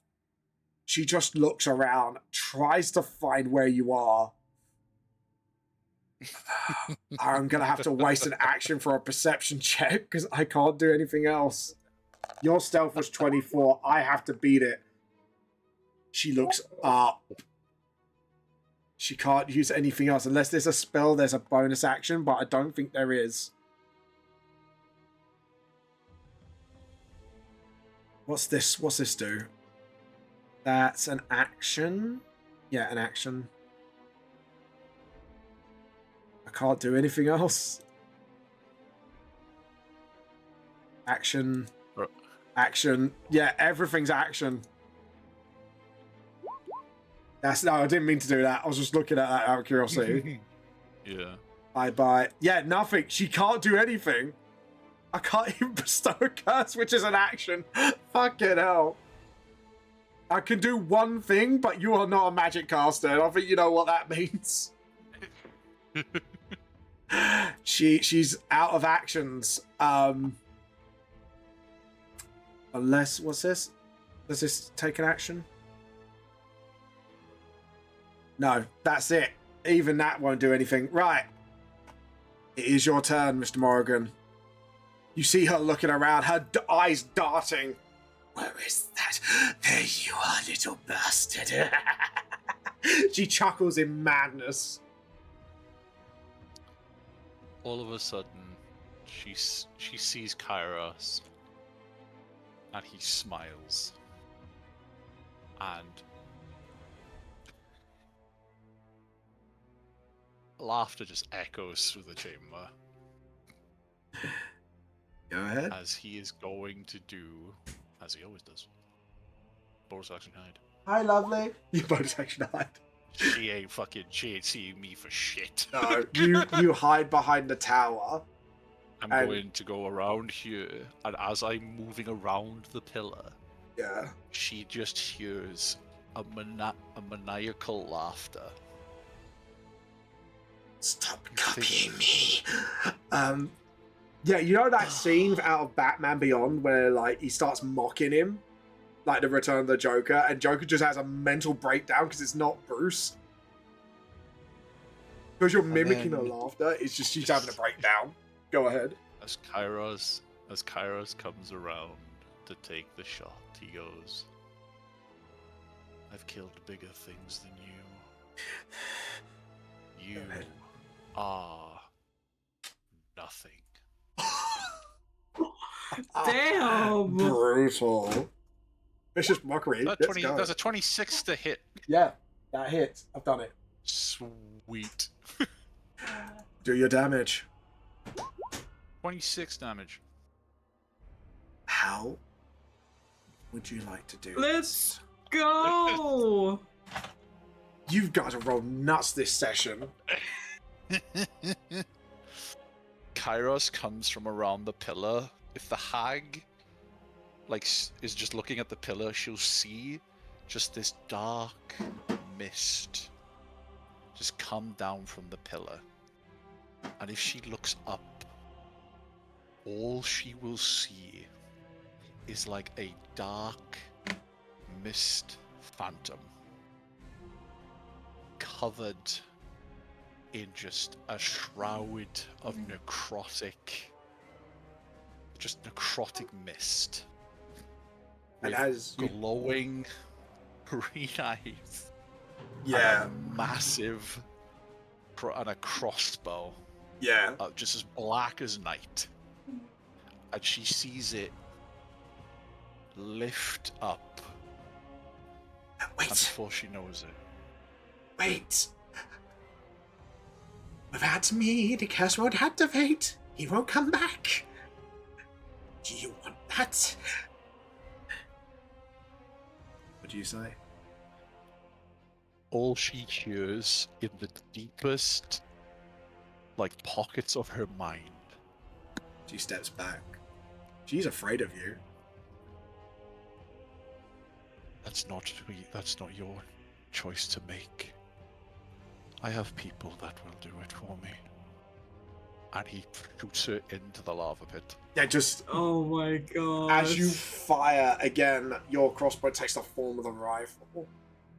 You get almost like you're mimicking Percy's aiming, and you just fire, and it just goes through her head, and she falls into the pit. Like, there's no explaining it. Like, most hags would be able to dissipate and regain their new body. But through your body, you see, like, your doctor's mask forms into the face of Hades himself. Like, almost he's telling you she needs to die. And you fire, and her body just turns to ash, and she has nowhere to return to. And her ashes fall to life. You turn around and look at Fawn's stone body. What do you do? Well, shit.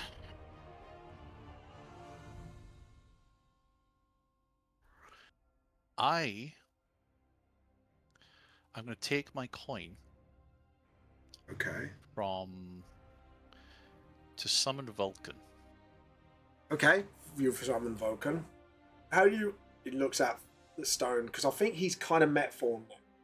Oh. Realizes the gravity of the situation.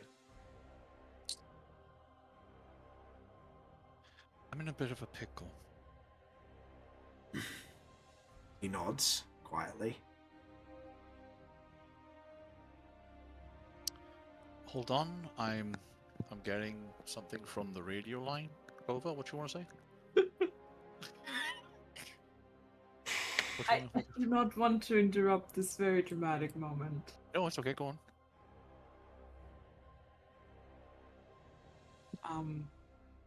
Do you know Greater Restoration? Clover knows Greater Restoration. Let's go! I had an inkling. But I just wanted to see if Vulcan could do something in the moment because you're not. Yeah, no, ask Vulcan. I Yeah. mean, Vulcan... At this moment in time, Vulcan is the only person he. yeah, can think of. Kairos doesn't know, and I'm not sure if Clover has any diamond dust lying around, actually. Vulcan looks and goes, I'm a smith. I wouldn't be able to do anything like this. I'm sure if we... he's kind of trying to wrap through his mind, like... Because remember, he's from another world. He doesn't know what to do at this situation. Just clicks his finger. I'm gonna need some diamond dust. Okay. he goes, yeah, he could do that. He could easily do that. He grabs some diamond dust. Actually, Clover, don't you have diamonds? Yeah, Clover does have diamonds, so... Yeah. But I'd rather you not waste them, so he just goes, he clicks his finger. Yeah. I need diamond dust. I mean, you're loaded as fuck. Yeah. I am, yeah. I've still got the bag of like 2,000 fucking jewels. The 25 jewels that worth 2,000 each. Fuck it. So I toss him a couple. I toss him a jewel or two just to like a diamond. Yeah. He goes, Vulcan's quite strong. He uses his armored gauntlets to push down the diamond. You could hear cracking and breaking, and he grinds his hands. Like, this is something supernaturally strong. And then he pulls out his hand. There's diamond dust. Thank you. That's fine. Would you like me to stay, or? Oh no, you've done your job. Nods, goes through the portal. And Clover, I'm going to say you come through the door at this moment. I say you got your back to the door, so Clover, just chuck your token in. Oh, are we having Clover come in? Yes, we will. The others. Okay. I'll say... Eros is just sat in front of the statue with a crossbow, like in front of him. just guarding it. Clover, you come in to see a bloody battle or just some inkling of hope. You see Kyra sitting there in front of the statue, and you recognize that back anywhere. That is form. Clover just rushes over. It's like, what happened? Are you okay? Kairos will drop bag at your feet. It's I don't know if you have the means to get him out. That is a bag of diamond dust. From my time as a bard, I had an inkling of some sort of spellcrafts that could deal with petrification, but he fought like a monster. Oh, just...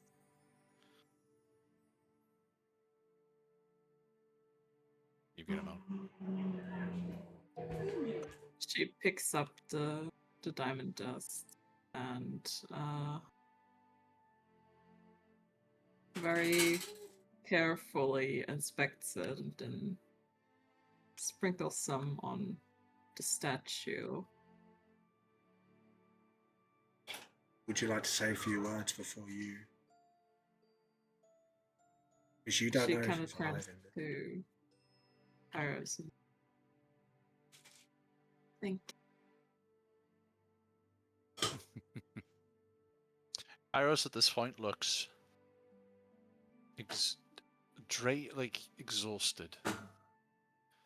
He doesn't look the same. Clover, as she turns to cast a spell, she kind of like gently places, more like brushes against Kairos' shoulder, kind of like squeezing it as she moves past in front of her father.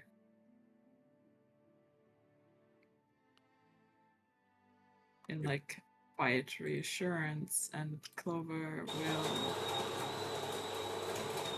We're on the blender. Yeah, sorry. Yeah.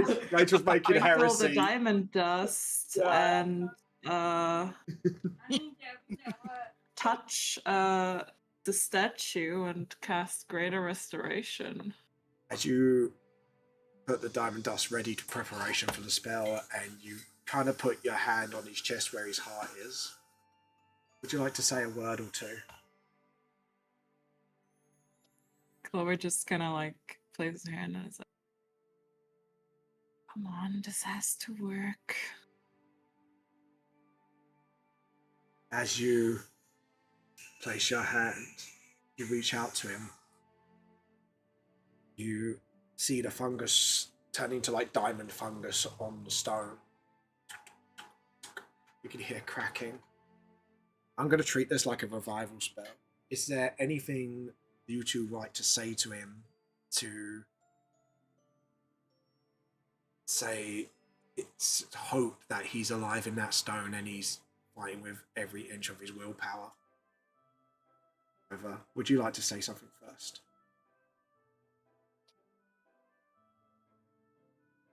Come on, I know you're in there, and I'm not...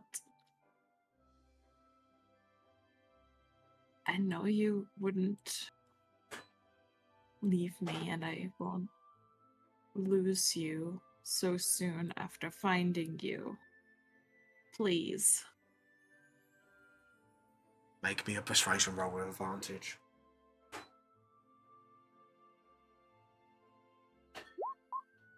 16. Kairos, would you? I think advantage is broken. Yeah, just roll it again. See if you get Nothing. high. This is where Clover gets a nat 20. Fucking gold. Oh no, that's perception! Oh, perception. I was going Fuck it! It's persuasion Yeah, at it's this point. persuasion. Fucking leave it. Yeah. It's We nat don't 20. give a shit what it says. There's only fucking two of us here. Fuck it, it's persuasion. Yeah. Don't ruin this fucking moment. It's still a net 20 if you'll allow. Yeah, it's still a nat 20 if you fucking allow it. It's still a nat 20. I would have asked a reroll if it was a different thing, but since it's a nat 20, Fuck yeah. I'll count it. You Um, perceive the fine. question. I mean, it's a dirty 20 if we don't. yeah, it's still Okay, good never mind. either way. Kairos, Fucking would you like to say a word or two? I can't believe I. Now we've had I a was like, wait, 33, that's not right. Kairos will Kairos just sitting on the floor will look up at the statue and just go. She waits for you. Come home. That's it. And that's it. I'm gonna allow another persuasion on this. With or without advantage. I'm gonna say advantage because you used Clover in this instance. Okay, cool. Jesus Christ, I rolled an 18 and a Fucking 18 hell, and a 19. you're rolling shit hot today. Like there is no stopping Kairos today. Give me a fucking put me in the group and I'm just dog shit. Give me a tough moment and I'm there, man. I'm fucking there. He's just focused, man. And roll again because it's advantage. Because That is with It advantage. is with advantage. Oh, I can see I- it. I- Sorry, I didn't see that other roll because it looked. That's all good. I rolled an 18 and a 19, so I'm just after this. I'm awarding you a fucking inspiration because you MVP'd that fucking match. I'll tell you. I think if it wasn't for your high hits, it's just that could have turned out so differently. Without you, this would have gone so different for Thorn. yeah, I generally think he would have not been here. Yeah. I'm gonna roll a nat 20, a d20, and see what happens because now you reduce the risk of him not turning meat. Okay. The stone cracks. The mushroom roots pry it open. Because obviously this takes more of a druidic sort of vibe.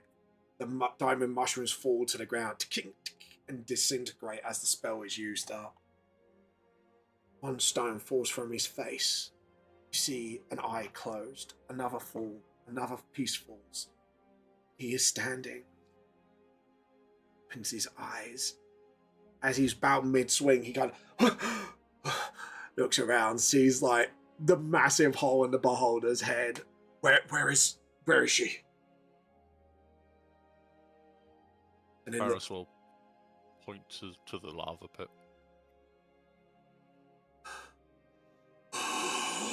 And as he sighs, Clover, could you make me an Arcana check, please? Sure. I've killed your dad. No? I'm gonna use my inspiration on this. Go ahead. I'll allow it. And fuck me. It's not that hard to spot, but you see this sort of like a nightshade of like a purplish black essence come out of his mouth. Like almost something's it's getting expelled out of his body. And it just disintegrates into the air. And he just feels his body. And he kind of leans forward a little. I'm mortal again. He looks at you both. She's gone.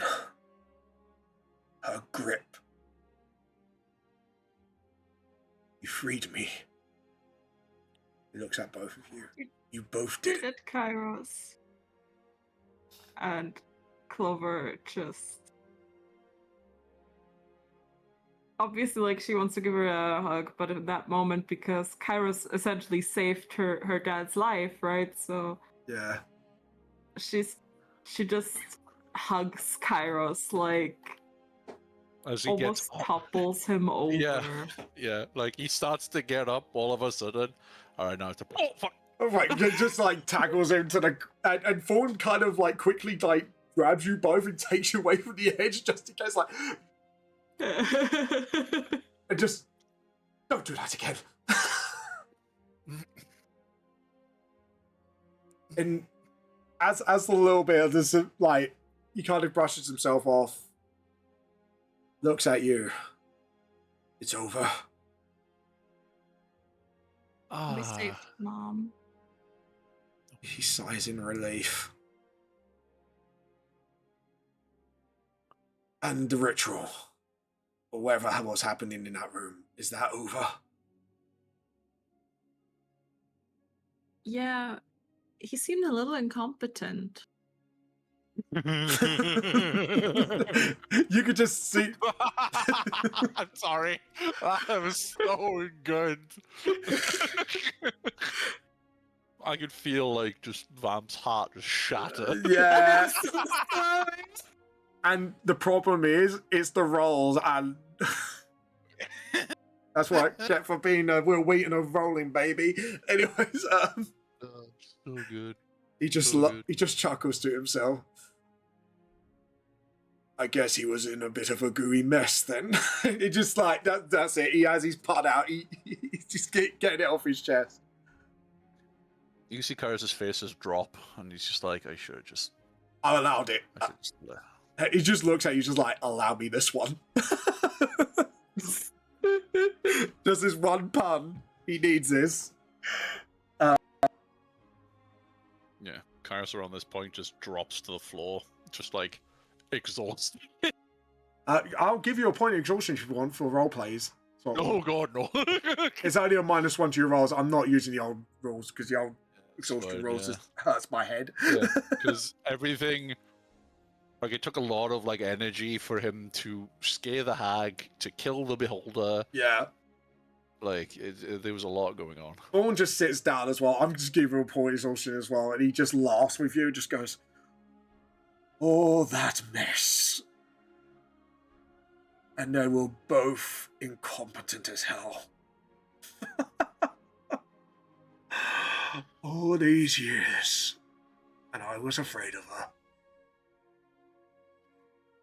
If it makes you feel any better, she was afraid of me. That makes me feel a lot better. What did you do? He just looks around at the body of the beholder and like where the hag is. It's just like, obviously he was turned to stone at the last moments of it, so.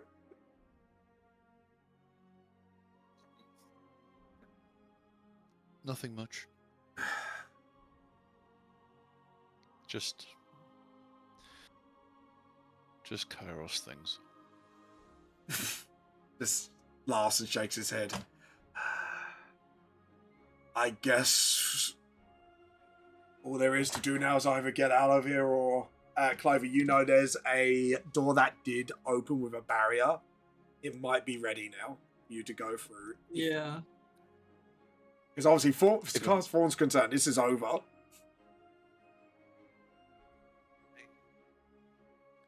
For all of this, would like to go the fuck home. I think all of us. There was that door with the barrier. An Usher Ward experience. There is only 2 of you today, so this is going to be a hell of a fucking XP boost. I'm still wrapping my head around experience. No, it's like, so that is, okay. That's that, and then I've got to add the hags. I mean, technically, I was solo, so I should. Yeah, technically. Technically, I should get it. I tell you what, roll me a d20, and over 10, I'll give it all to you to share with the party. If not, then it'd be split between the 2 of you. How's that? I gotta ask, are they sharing their XP with me? Yes. I mean, usually we all share our XP, so technically, like, the we're better off if there's less of us. So I gotta roll a d20. D20, convince me. Never mind, I fucking suck. It's a 2. Damn. It's still a lot. It's still fucking a lot. Unless Clover is nice and is like, yeah, you can have it all, yeah. I mean, if you ask me, you can have it all, because then we have it all. Like, we're basically gonna quadruple it, like. Okay, so... Do Oh yeah, by the way, your XP should be this. Yeah, give that to him Okay. first before we. I need to set this. So give me the number. What the fuck? 89018. Yeah, it was a big boss battle, even though I rolled really shittily. It should have been a lot Fuck tougher. me, that's a than that. lot of. Okay, so what experience do we get from this? So we split it by 2. That does not feel right. Whoa! Let him. Because, like I say, even half in it, it's 5,900 experience. If you want full whack, it's 11,800. Each. Price. Each. 11,800 each. If you took all the experience yourself and I didn't half it, that would be it. Okay. If Okay, I so we're getting 5,900, it's still a lot. 5,900. The beholder alone is 10,000 XP. Holy shit, we're over the halfway line of level 12 already, and we haven't even fucking left. What the fuck? You just... I was bowling dog shit today. I was running hot with phone. Like, beholders should be hard, man. Oh, that is funny. I am so sorry. Don't say sorry to me. I was the one who's run like dog shit and hot with phone, so... I was about to say, like... But you altered Fawn's fate. Like... Yeah, he's a fucking tendency to do that a lot. He just looks at you, Kairos, and he goes, I owe you one. He knows, he just knows instinctively. He just looks at you and goes, he knows he owes you one. Iris looks at him, looks at Clover, and looks at him, and he goes, I know. Pats you on the shoulder. Like almost like he's actually proud of you. Like, you did well. Clover, Yes. never drag me through this shit again. Well, I hope that nobody mind controls my home twice. Wait, So so we just got back from fucking London, and then we ended up in a fucking temple that's alive to a guy who like runs slimes. Speaking of, if we don't check on Prelorian soon, she's gonna try to, like, tame the temple. Oh, and Fawn just Oh.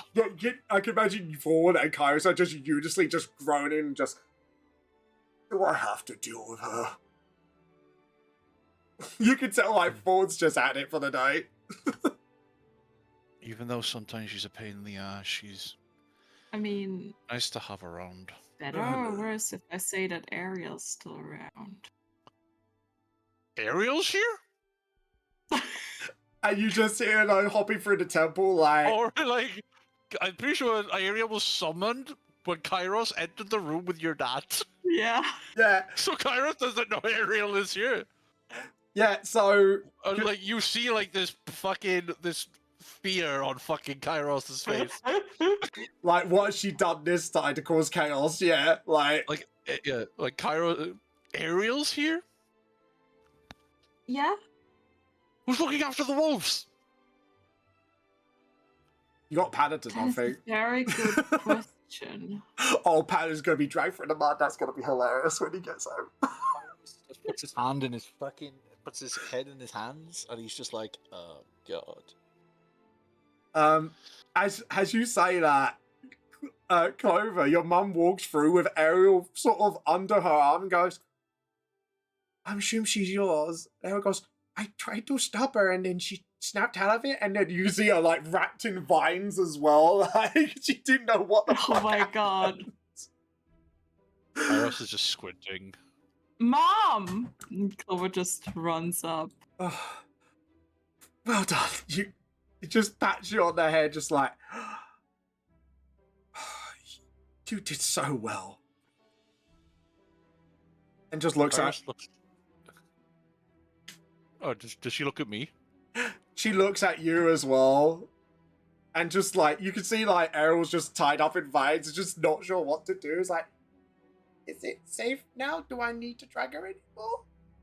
Well, even though she's the one tied up right now. You can let go now. How? She's tied up in vines under like your mum's arm, like she just dragged her. And she just goes, oh, she's your friend then. Yes. Errol just goes, I told you I'm not a cultist. Do I look like a cultist in society? She just lets go of the vines. Errol just drops and just brushes herself off, just like. Iros is just casually just hiding his face, rubbing his temples because he can hear her fucking voice. Who's she? A fucking problem. In what She's a- sense? She's an excellent fighter. Not much going on upstairs. Oh, one of those dangle the key types, and she's amused. If he says anything about a perv, it is not my fault. And then you just see Errol just sees you. Hi, Bubba! Just like, Hell. Fawn just goes, I don't want to know. Just like, Fawn's just like, Why are you here? so Clover summoned me. I was getting Oh, did she know? Yeah, to help. And I had to leave the walls with the little bear man. Bear man? You know, the one with the little red wellies, that blue coat. You said he was like the housekeeper or something? I'm sure he'd be fine. We brought fucking Paddington back from fucking London. Son of a bitch! I think he got lost and you just hired him because he just ended up in Baladan somehow. Fuck, man! Did that happen when I wasn't present, or did I just forget that we No, hired you forgot. Paddington? You forgot you No, hired we him. needed. Yeah, we were in London and he ended up in Newfoundland and he needed a job. Yeah, So we needed a housekeeper because the place is fucking stinking. and you're not gonna trust. Let's be honest. You're not gonna trust. We're not Ariel gonna with trust a hammer. Ariel to fucking clean, and Paddington was just there, and we're just like, oh, you know what, fuck it. I remember specifically because I don't know if it was after we came back from. No, we never went back to Fandaland after London. Yeah. So we found him before we went to London. Oh my god. Actually, I need to roll a d20 see how he's doing without Ariel looking after the wolves. We Animal killed handling. Paddington Bay. Oh, he's doing well. Yeah, he's Oh, doing you're great. great. Do you know that? Do you know We what's- gotta come home, and Paddington's just gonna ride the wolves. Like, No, do you know, They're have you helping seen clean. the film? You know when someone's being rude, he gives them that stare, they all go polite all of a sudden? Yeah, Like manners. Yeah, like- Yeah. yeah, manners. The manners stare. Kairos like looks behind Ariel and looks at her mum, at Clover's mum. Yeah. He turns to Thorn. He gets up. He puts his hand in the air Yep. and he goes, "High five me." I think you earned it. Just high fives. And he gives him like the manliest high five with a massive smack. And Yeah. just like, Just like, and he just goes, hell yeah. Just like for years, ever since he first met Clover. yeah. And For- then he walks up to her. Then he walks up to her mum. Yeah. Enchante. yes. do not hit on my mother. Enchante.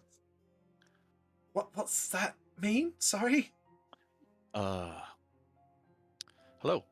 Oh, hello. You're Clover's mum. Yes.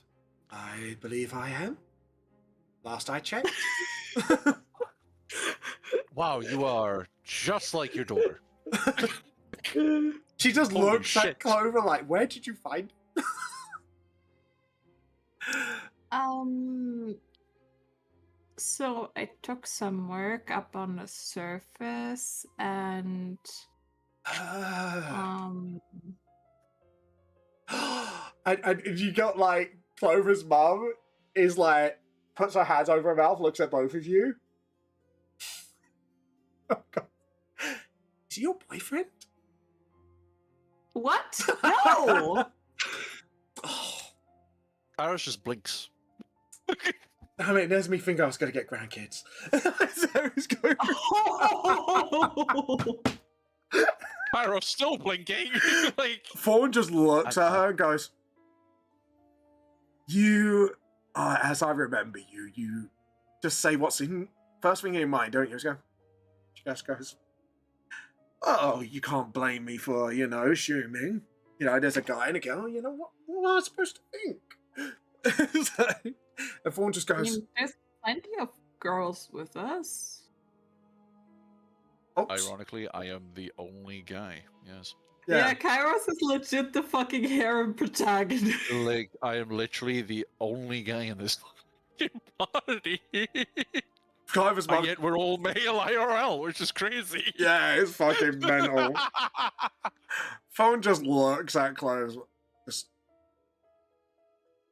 shouldn't assume, I honey. mean, if you're willing to give me your daughter, I won't say no. It's just like, you know. Fawn just looks at you like, Wait, does whoa, that whoa. mean... You saved my What? life. Oh, let's not skip did, yes. ahead. Let's take things a little slow. And like Clover's one just goes, "That's fair enough. We don't know if they are romantically involved or just friends. I just jumped to a conclusion. You were out adventuring. I was hoping you'd find a nice man like I did, and yeah." I mean, I almost killed your daughter, if that makes any. Wow. I mean, there was that one time where I blinded him. She just looks at you worriedly. It's like, "We need a little talk, honey, don't we?" Like the. Could you please teach her common fucking things? Oh my god! Oh, I'm sorry if I was Holy trying to shit. shoot her for The past Garmadar. 2 fucking years, the past few months have been fucking obnoxious. And she just She asked me what a looks. shit bucket was. It was just a saying. Look, it's not my fault. I was just teaching her magic and teach her to protect herself more than, surface things. Protect yourself. You created a monster. Wait, did you just call me a monster? You're a very pretty monster. Wait, But all- you just also- called me pretty. You can imagine like Clover's face goes what? pink. Sure. Uh, She raised the dead in a place that doesn't really accept the dead. She just looks at you. That's my girl. That's... What is this fucking family? I should have just left him to fucking die I don't- and look. just starts to walk out of the fucking hallway. Fawn This just looks at you and just shrugs and goes, This family's so fucked.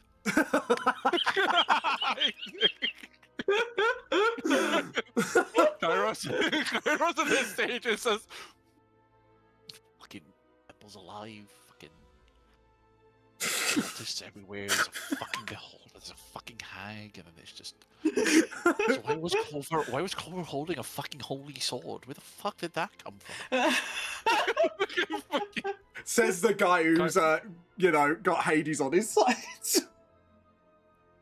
Well, like Kairos in this moment knows that they have done something to save the day, and he is just everything in his body is just dropped. Like he's just Kairos. Honestly, understandable. Yeah. He just killed a beholder. He scared a hag. He's had a lot of fucking. The adrenaline goes past, and then it's just the ridiculousness of all they went through is now just hit him.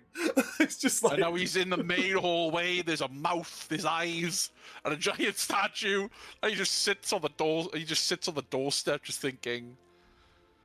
You just see that the mimic just looks at you and just... just like almost like shrugging the pillars, like, what now? And you actually see his eyes. His eyes are not red anymore. Not red or nor yellow anymore. They are literally like a brownish color, and it just looks confused. It's like, where the fuck am I? How did I get here? You take orders. Like, are you good as a house pet? Answer, mate. Just So, 1 squeak for yes, 2 squeaks for no. 3 squeaks for maybe? Yeah. It's just as confused as you are. Wait, does Kairos trying to adopt a mimic now? No, let him finish. Because we have a compadre that thinks that you would be a great pet, and I'm telling you now, if Perlorion the Tabaxi asks you if you are a good pet, you squeak twice. That means no, doesn't it? Uh-oh. Yes. Right, roll it out. You know what? Because it's got intelligence of a creature, roll an animal handling check as I go to the loo. Oh my god, this is ridiculous. 16. Fuck me. Oh, God. Kairos at this point is just trying to do damage control before the others come back. Understandable.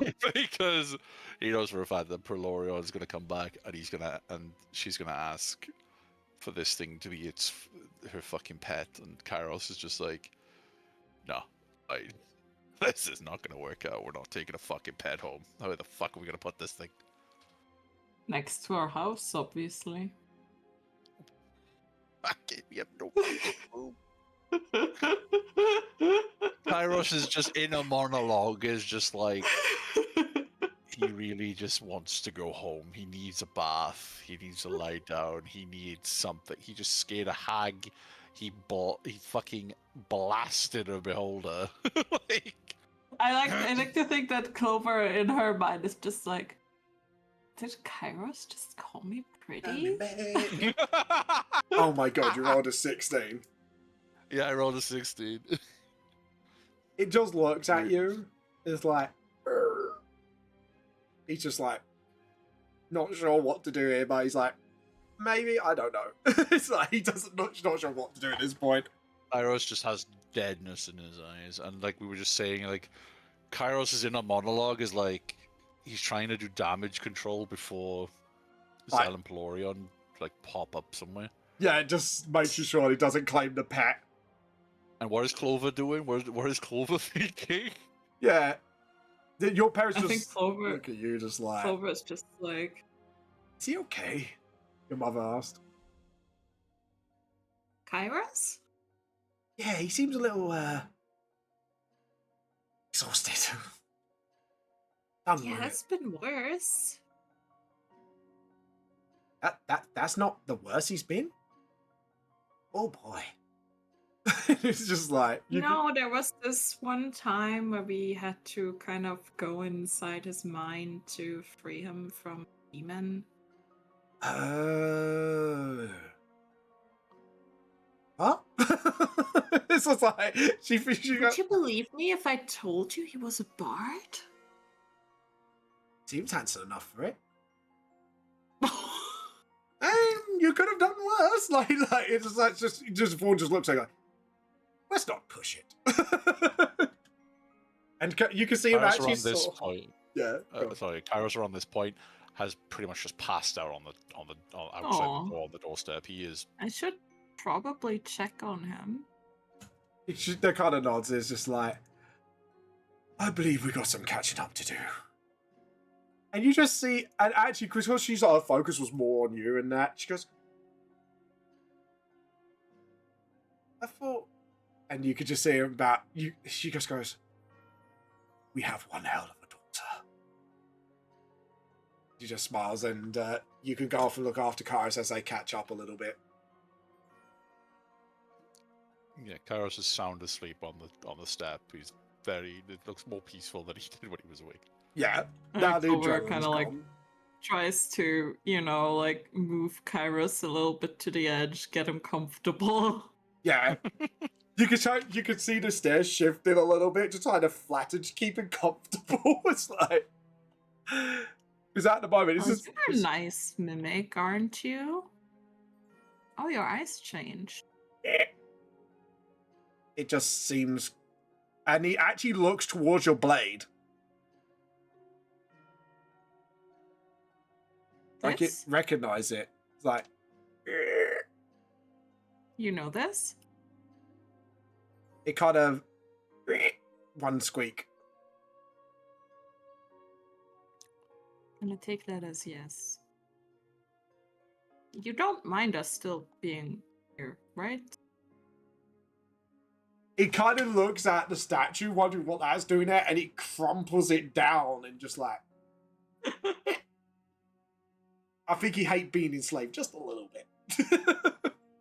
Well, I mean, I don't think anybody likes being enslaved. I don't know. I met some funky, weird people. Yeah. If you go back to Newfoundland, they're fucking worshipping toasters. Oh yeah.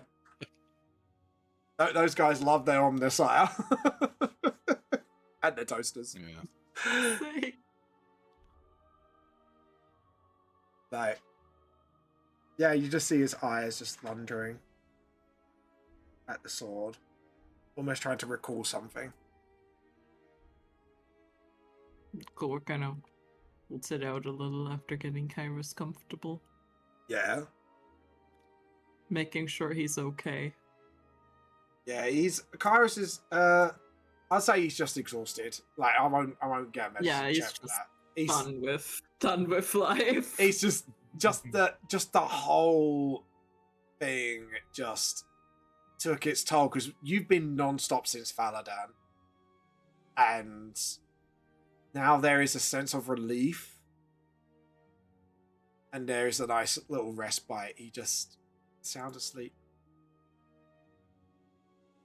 But you do see like Duladam's body over there. Like, what's his name really, Duladam?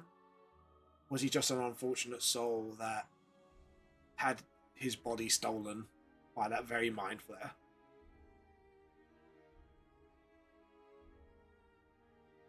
He's a fugly one. Yeah. Especially with that big hole in his head. Yeah. Kairos gets up. You kind of wake up a little, and you get up. Do you want to go towards the new hidden room? I mean, we could. We'll delete Zell and Zell's extra token. I say his spell's probably worn off way by now. Yeah, as you head towards the treasure room. What time is it now? Oh, good. We're kind of close, so I'm kind of happy to sort of. Yeah. I'm gonna reveal the things at the map at least. I haven't done his token yet, which is annoying because I keep forgetting to do his token. Can I reveal this, please? Oh no, it's GM layer. That's why. So I need to select all this and then reveal it. So I could do his thing for next week. It's not another battle, don't worry. No, did it? Better not be. No, there won't be. Oh, it's treasure room. Let's go to Zell and Pelorian. Yeah. Map. Oh, there it is. Yeah, you see, as it was a barrier there, the barrier disappears, and you see this room full of treasures, jewels, painting. And sitting on one of the piles is Callahan. And he just... Actually, I'm just going to put this here, because then I can update his... Because I've got his stats in there. The hive mind of the free will of one. Even though they were incompetent, I am satisfied with my results. He looks at you, seeing if you've got questions that you want him to answer. And that is where we're going to end our session.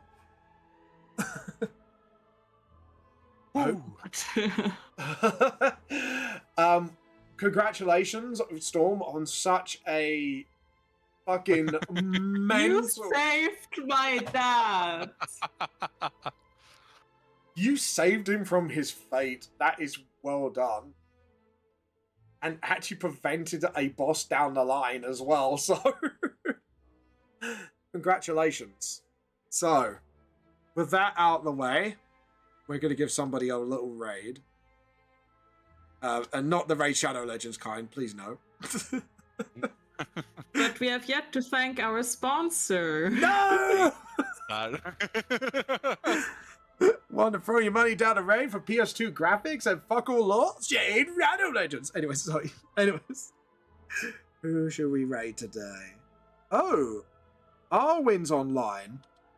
Trixter's online. We're going to give her a raid today.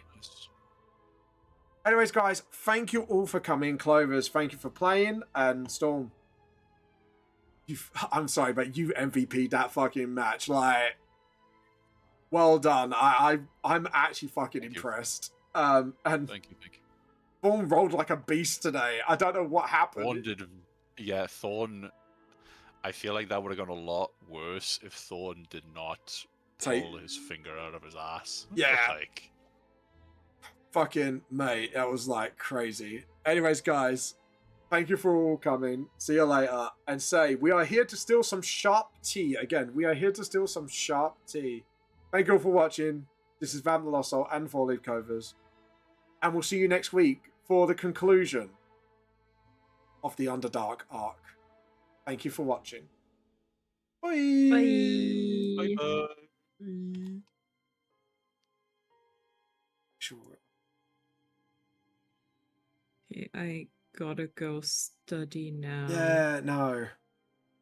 and I need to lay down. Yeah, lay down.